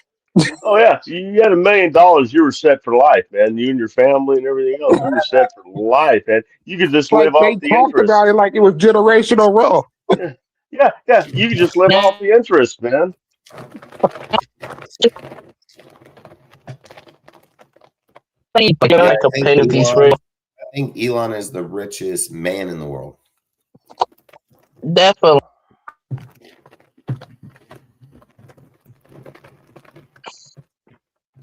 How much did Jerry Jones buy the Cowboys for? Yeah, I'll look it up. I think it was like 89,000 or something like that. What? Well, it wasn't a long Not time the ago. Cowboys. Back Not in the Cowboys. It was another team. Cowboys was more than that. It was in the millions. 140 million to 150 million when he bought it back in '89.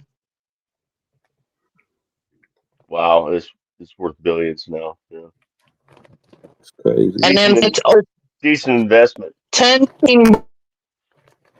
between $10 billion.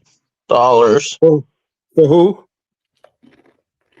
That worth $10 billion now. What about after he bought it for? Ozzy, I did look that up. It does say that. I don't know why on that list. What about Al Davis? How much was the Raiders worth? Oh, like 7.9 billion. I think it's 7.9. How was the worth? No, I was talking Mark to Davis. Ozzy. I was talking to Ozzy. NABDA is worth 4.6 billion.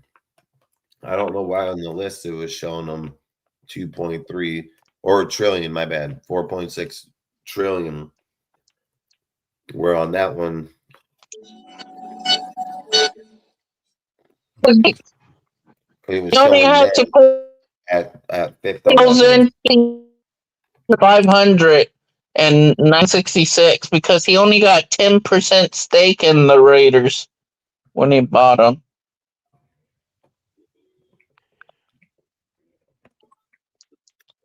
Stake.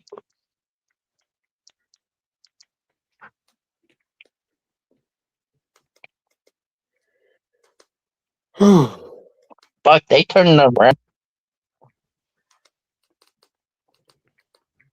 What was it? It was $18,000. For what? 1,800,000 for the Raiders when Al bought them. $18,000. What? That's crazy as fuck. Yeah. Yeah. Holy back in 1962 or something. Hold on. How much was it? Say it again. $18,000? Really? Yeah. Because only 10% he purchased only 10% of it. Through And the that gave him a major share. Hold on. Hold on. $18,000. That's $1,000 18 times. Are you serious? I'm looking this shit up, man. I mean, you're thinking in 1960. That's probably right. I It was 18,500. 18,500 was the most. Hold on. Hold up. I'm not saying that is wrong, but I'm trying to think. Do you think baseball teams was more than that? Always been more, I think.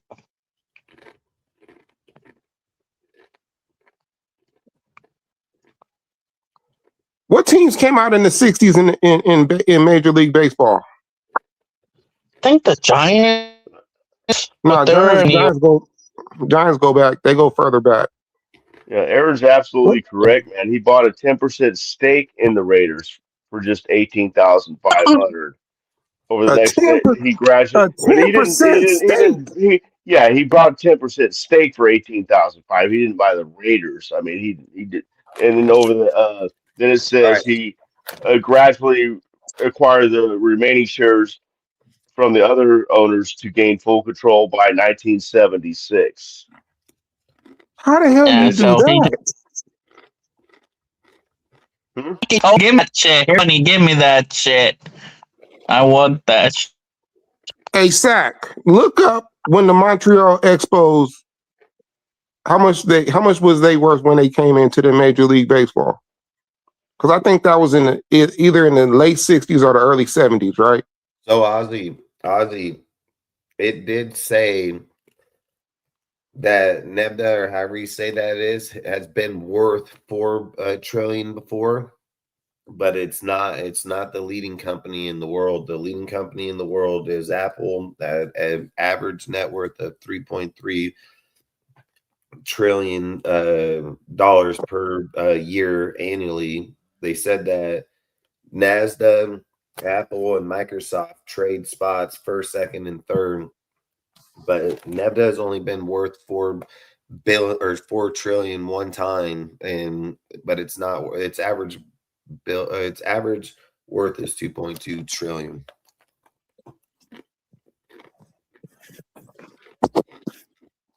Todd, what you want me to look up? I'm sorry. Montreal Expos. How much was that franchise worth when they came into the Major League Baseball? Because I'm trying to compare when Al Davis bought. Well, he put his stake in with the Raiders, and it was 18,000. So I'm like, how much was the new franchise like the Expos coming into baseball? How much was that? Franchise Okay, worth? since Montreal Expos joined Major League Baseball as an expansion team in 1969 for a franchise fee of $10 million, announced on May 27th, 1968. Expansion fee was $10 million. So that was the fee for them to go in. I don't know what their worth was. It doesn't say that. Okay, so the Raiders was established in, what was it, the early 60. 60s? 1960 was when the Raiders were established. Yes. How Or much well, was it? we were this. Yeah, yeah. How much was the Raiders?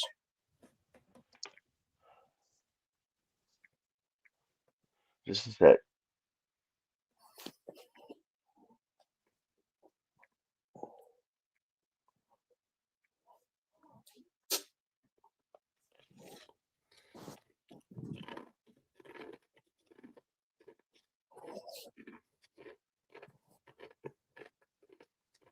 All right. Oakland Raiders and Charter Movers.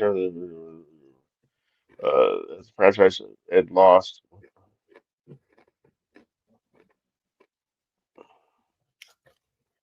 Wow, this is inaugural season value. The team lost $500,000 in 1960, which is equivalent to roughly $5.31 million in 2024.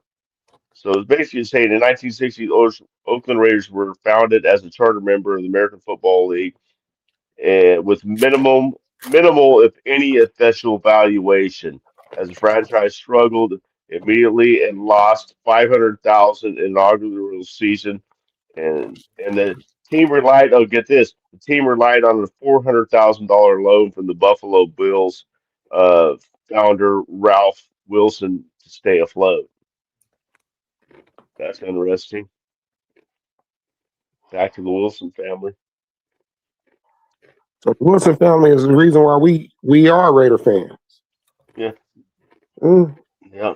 Basically, yeah. Sounds like Still it. owe their ass whooping. We still owe Buffalo an ass whooping in the playoffs. I still ain't forgot. I still haven't forgot. I flew all the way to fucking New York to watch a Buffalo game and Raiders, and Lost. God damn it. In the playoff? No. This is just in 2023. Oh. I had a good time though, man. Met a lot of cool people. Their fans was cool.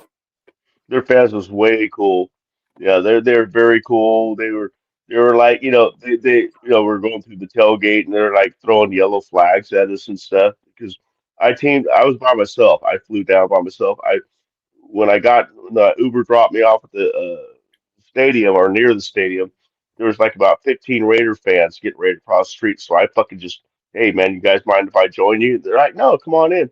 So we were basically rolling deep, walking through the tailgating area, and they would throw yellow flags at us and stuff and tease us and stuff. And then they go, hey, you guys need a beer? So it was cool.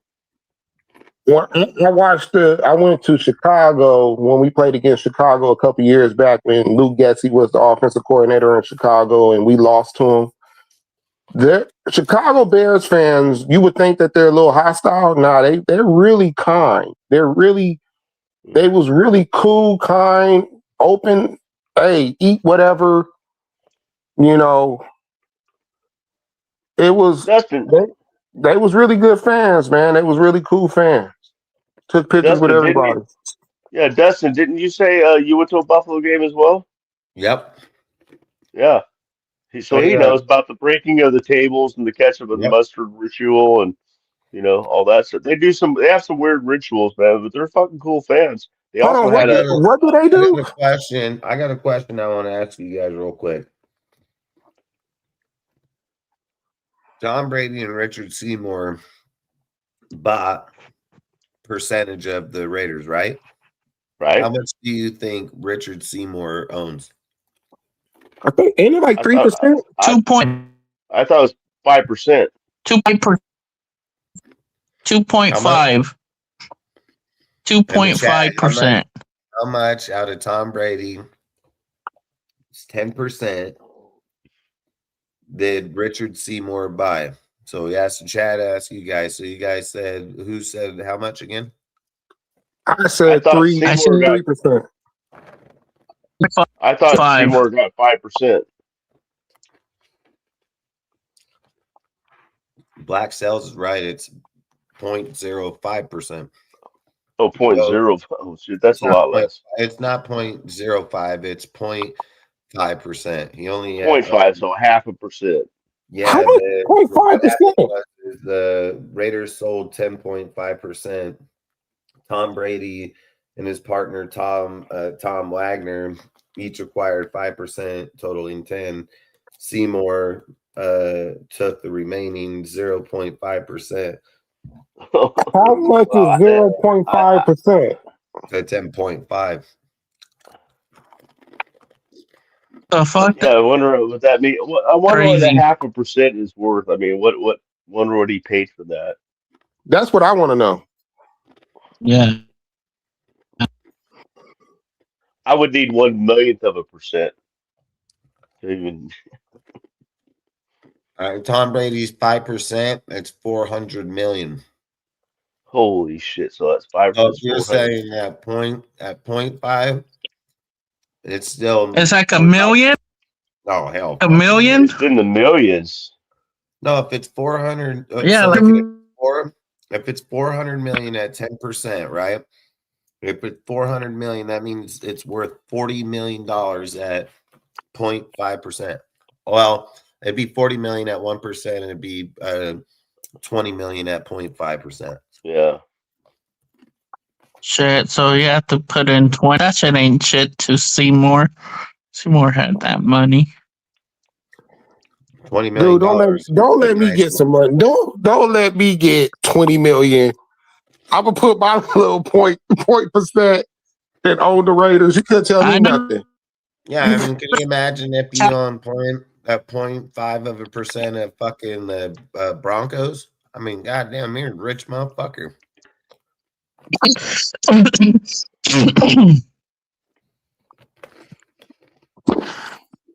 That's just crazy. To have a percentage of a team? Oh my goodness.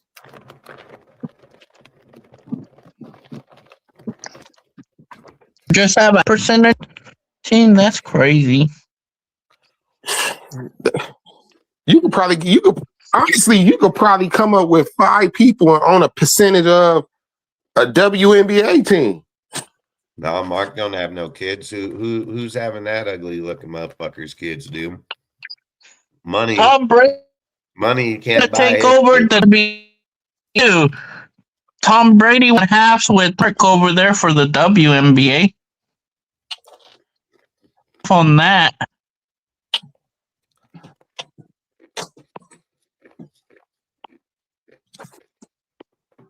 Oh man. So what y'all talking about tomorrow? You have an idea? Well, tomorrow's Friday. Or are you just gonna wait till Saturday? No, we'll probably talk tomorrow, but we're gonna talk Saturday for Clint if he signs for sure. Well, can't sign, but if they make the deal on Saturday, yes. When are we gonna do the show that where we let the people know who won after the Super Bowl? The following Tuesday or Monday? What's Monday the 9th? Well, Sunday's the 9th. Maybe. Or no, Sunday's the 8th, right? That's your birthday. Yeah, that's my birthday. So, right. So the 9th on Monday. Your birthday's February 8th. I'm February 7th. Yeah, I'm mine's February 8th. That's cool. I don't ever really meet people that have birthdays in February at all. I'm February 27th. Are you? Yeah. That's crazy as fuck. I never meet people with February birthdays and 3 are right here. So fuck till September comes around. That's crazy. Yeah. That's hella crazy. I never meet February babies at all. And 3 of us. We're special. We're special. That's why. Yeah, that's facts.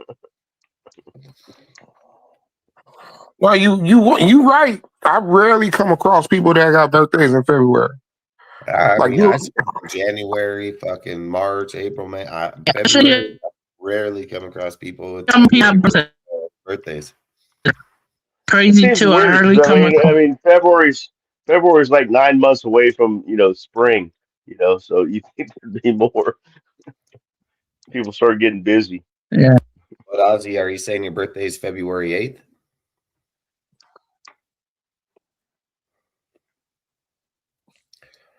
If that's fucking true, I mean, that's even more fucking weird. Well, there's another guy too. Yeah, damn it, God damn it. Frank Weber. Frank Weber is February.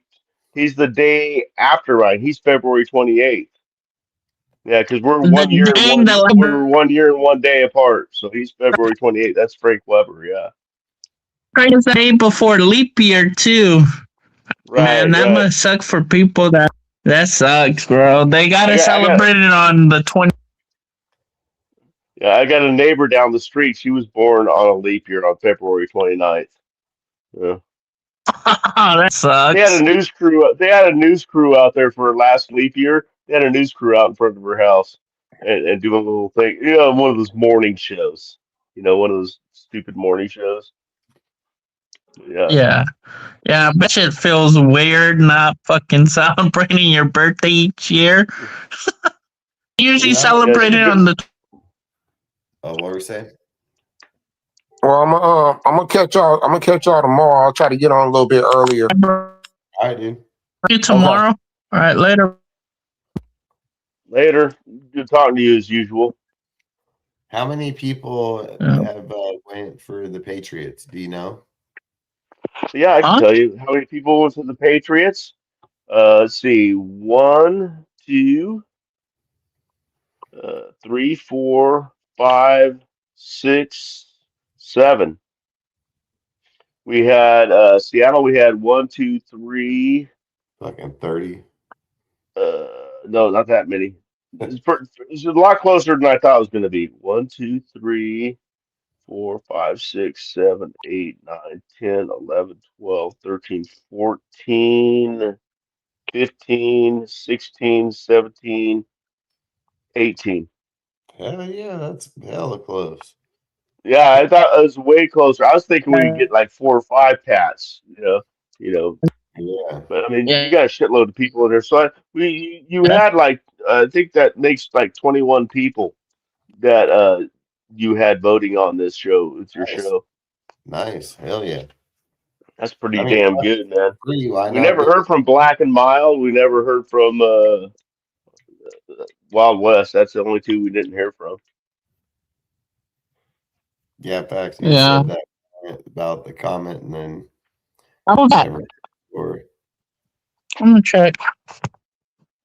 hell yeah, anybody that hasn't put out a score yet or a prediction, if you want, feel free to put it out there, man. I think I just saw somebody new in the chat just a minute ago too. Let's go, Spain. 23. Yeah, solemn coffee cup. I'm not sure. I don't have him. Solemn, if you want to put your prediction for the score and who wins and the score, and I'll let you know if that's already been picked. You got to just alter your score a little bit. Did we We not can't do have it? the same scores. I thought he put a score, but I could be wrong. Solemn did.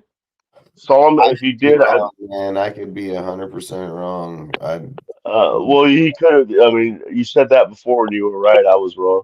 So, I but don't know if you why. did, Solemn, if you could do it again, I'll let you know. If you could just put it in again, uh, what your score prediction and your team, and I'll let you know if that's already been picked or not right away. He might have showed up. No, because he's red. I don't know why. I don't know the score, but I think the Hawks. Okay, well, to be entered in the contest for the card, you gotta just make up a score, man. If you think the Hawks win, that's cool. Just pick a score, and I'll let you know because I got them all written down here. If you match somebody, then I'll have to tell you to just alter it a little bit. And you alter it, and if you don't match anybody, I'll let you know. So you could be in on the whole deal. Just pick. I'm already writing your name down, so you better give me a score because I'm writing your name down.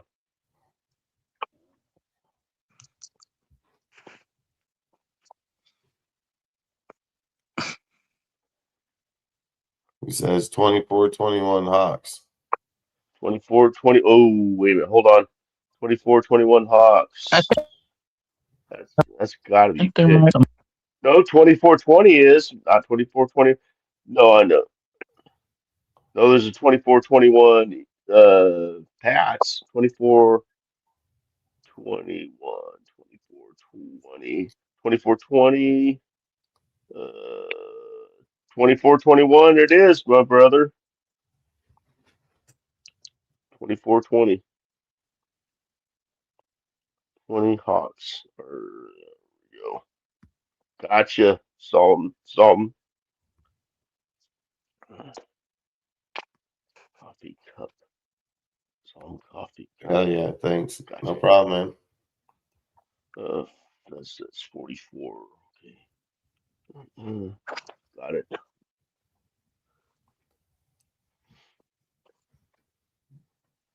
Hail. And also bragging rights. That's the main thing. That's the main thing. Bragging rights on the Super Bowl. Fucking imagine if you hit the score. Yeah. If you hit the score on the nose, you get a pat in the back along with your card. You get a pat in the back. There you go. You get 3 pat in the back. Facts, Ghost. So he wants to just know what you guys thoughts on Ejiro if he was to be the head coach. I for the head coach, I would not be happy.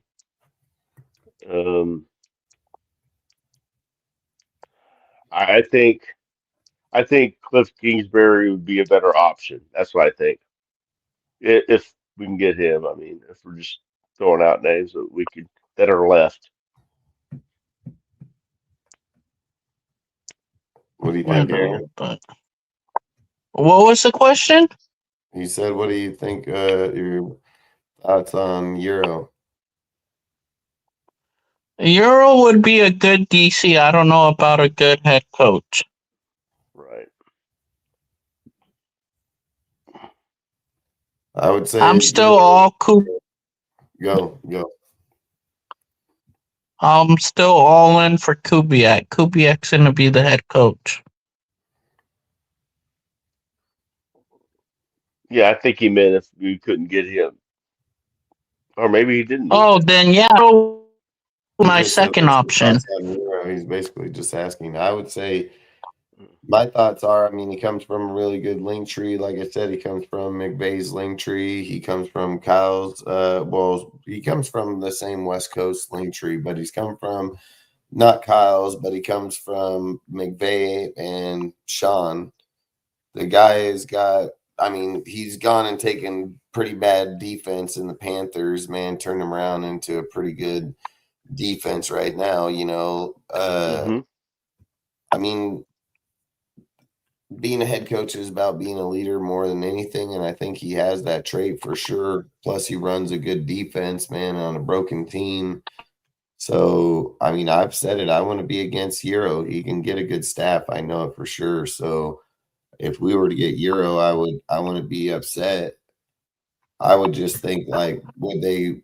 For me, I would think like, would they take Dabo before they took him? Like, that's my thought. What direction are they really trying to go in if they're not getting Kubiak?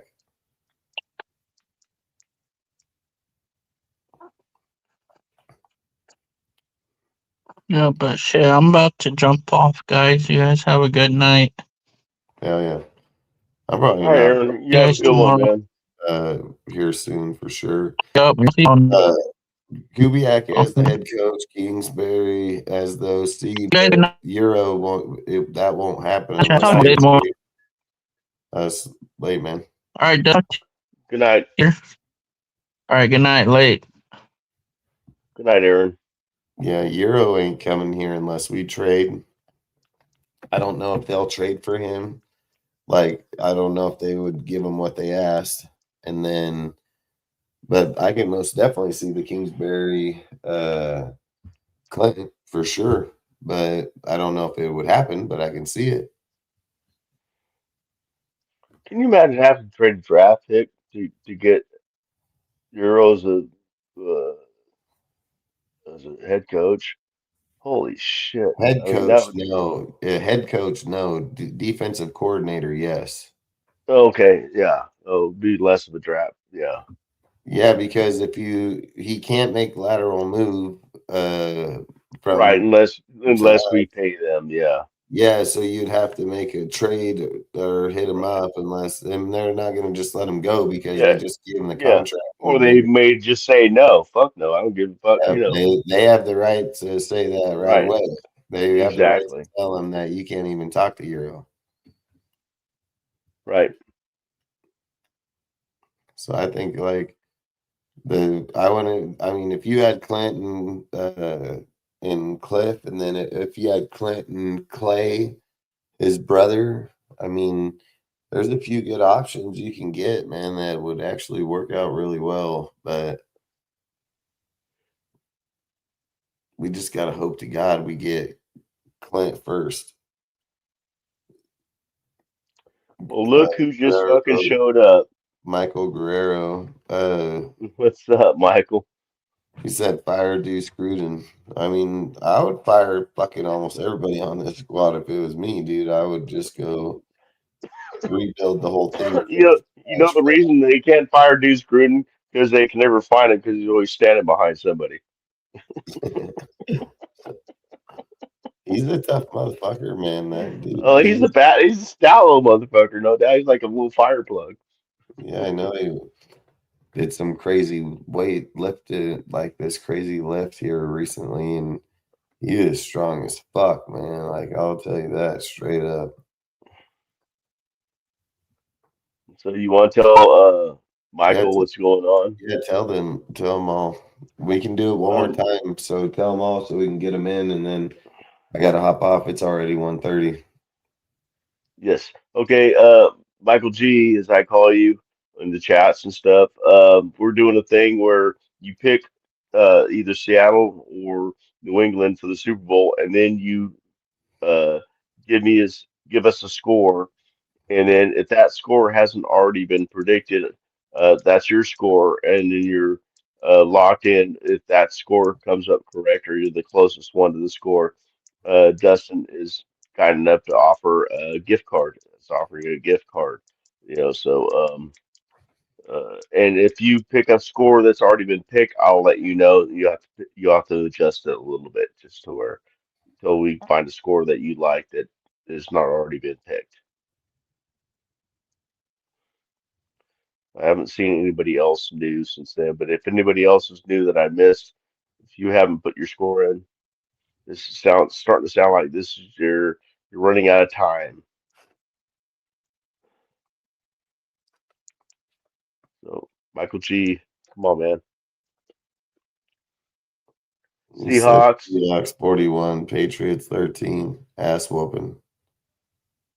Oh, that has definitely not been picked. 41-13 with the bold prediction from my buddy Michael G.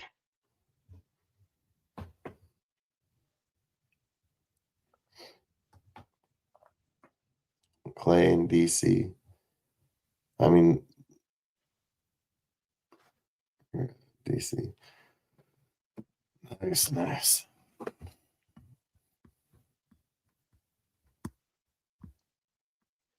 Yeah, tomorrow we'll see about going. Saturday we'll go either way to either talk about did we get Kubiak or did we fucking miss on this one? Hits boy, it said Patriots 31-17. Shit, I gotta get a new page. Hits boy. Okay. What's up, Hits boy? How you doing, man? That's with the Z, isn't it? 31-17, you said 31-17. 31-17, Patriots. Got it. Oh, let me make sure. Let's see, Patriots. Oh no, mm, that's good. You're good.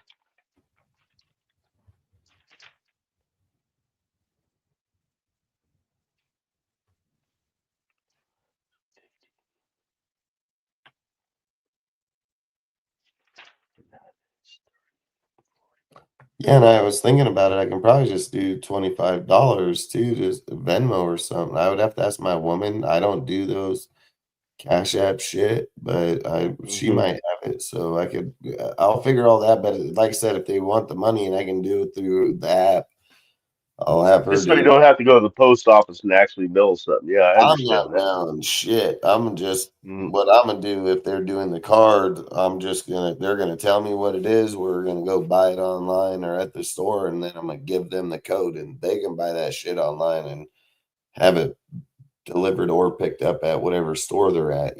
So I'm not fucking mailing shit. That's why I was sitting here thinking $25 for the Venmo. I can do that easily. Probably just have my woman do it. Yeah, Venmo, Cash App, all that stuff. Yeah. I don't do Just to any. let you know, I do have Venmos if I win. I do have Yeah, I Venmo. don't do any of that. But my woman, she might have it on her phone. I don't do that shit, but she might. My name's Michael Green on Venmo. If you want to send me money, anybody. Just kidding. Hell yeah, same fucking. I don't even have it, but I got plenty of money, but I'll still take your money. So send it on. Well, I've used it to send some people some money. So yeah. Hell yeah. I mean, don't get me wrong. I mean, I would take free money too. I should just put up a sign behind me. It's like free money. Just put the little barcode, the scan code up above your head. Just scan the code above me. I'm not gonna lie. I've watched guys that do Twitch and shit, and they'll have their shit right next to them on an Indiglo stand that they had customly made and put up right next to them. I'm like, oh shit, crazy. That's funny, man. Feel like it says the Hawks won better chance or for Kubiak to join the dark side. Facts. I mean, if he wins, he'll most definitely. Mm-hmm. The problem is like if he wins, does he just get the fever where he's like, "Fucking, let's see if we can run it back." Can I do a back to back? Or Yeah. I think it's better if he wins. I mean, I understand that both sides, but I think it's if he doesn't win, they come so close, especially if it's a really close game. Does he stay just to get that title before he comes to us, and then has to Yeah, wait years? I I would. mean, I think it's a better chance if they win than if they lose. But who knows, man? I not in their mind. That's facts. I mean, you just never know at this point. I swear it's just the worst when we're like, yeah, we have the better team and we're the second to the last being picked. Yeah. Either way, do you have anything else you want to talk about or anything you want to bring up before we hop off here? I just want to remind people, I mean, if you guys want to watch it, man, the Senior Bowl is this Saturday, 11:30 a.m. Pacific time. It's on NFL network, so I mean NFL channel. So I mean, there's going to be some prospects out there if you want to take a look at them, man. Get, Senior Bowl is the #1 bowl game, All-Star game for college. What So day is it? if you it is Saturday the 31st We at can stream it in 11:30. the Discord. We can stream it in the Discord if people don't have a way to watch it. Just join our Discord and we'll have someone stream that deal so everybody can watch it, whoever can. There you go. That's at 11:30 Pacific Standard Time. So you guys do another zones, do the math.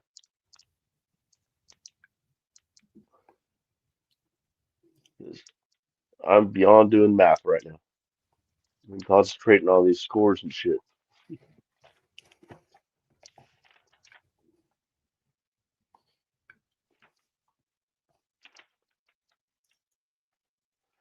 Other than that, I don't really think there's anything else. Just thank the chat. Everybody in the chat.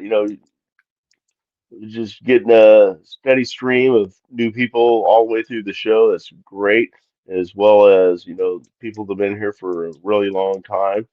Again, I said it before, I'll say it again, man. We were 3-14, and you guys, Raider fans, are still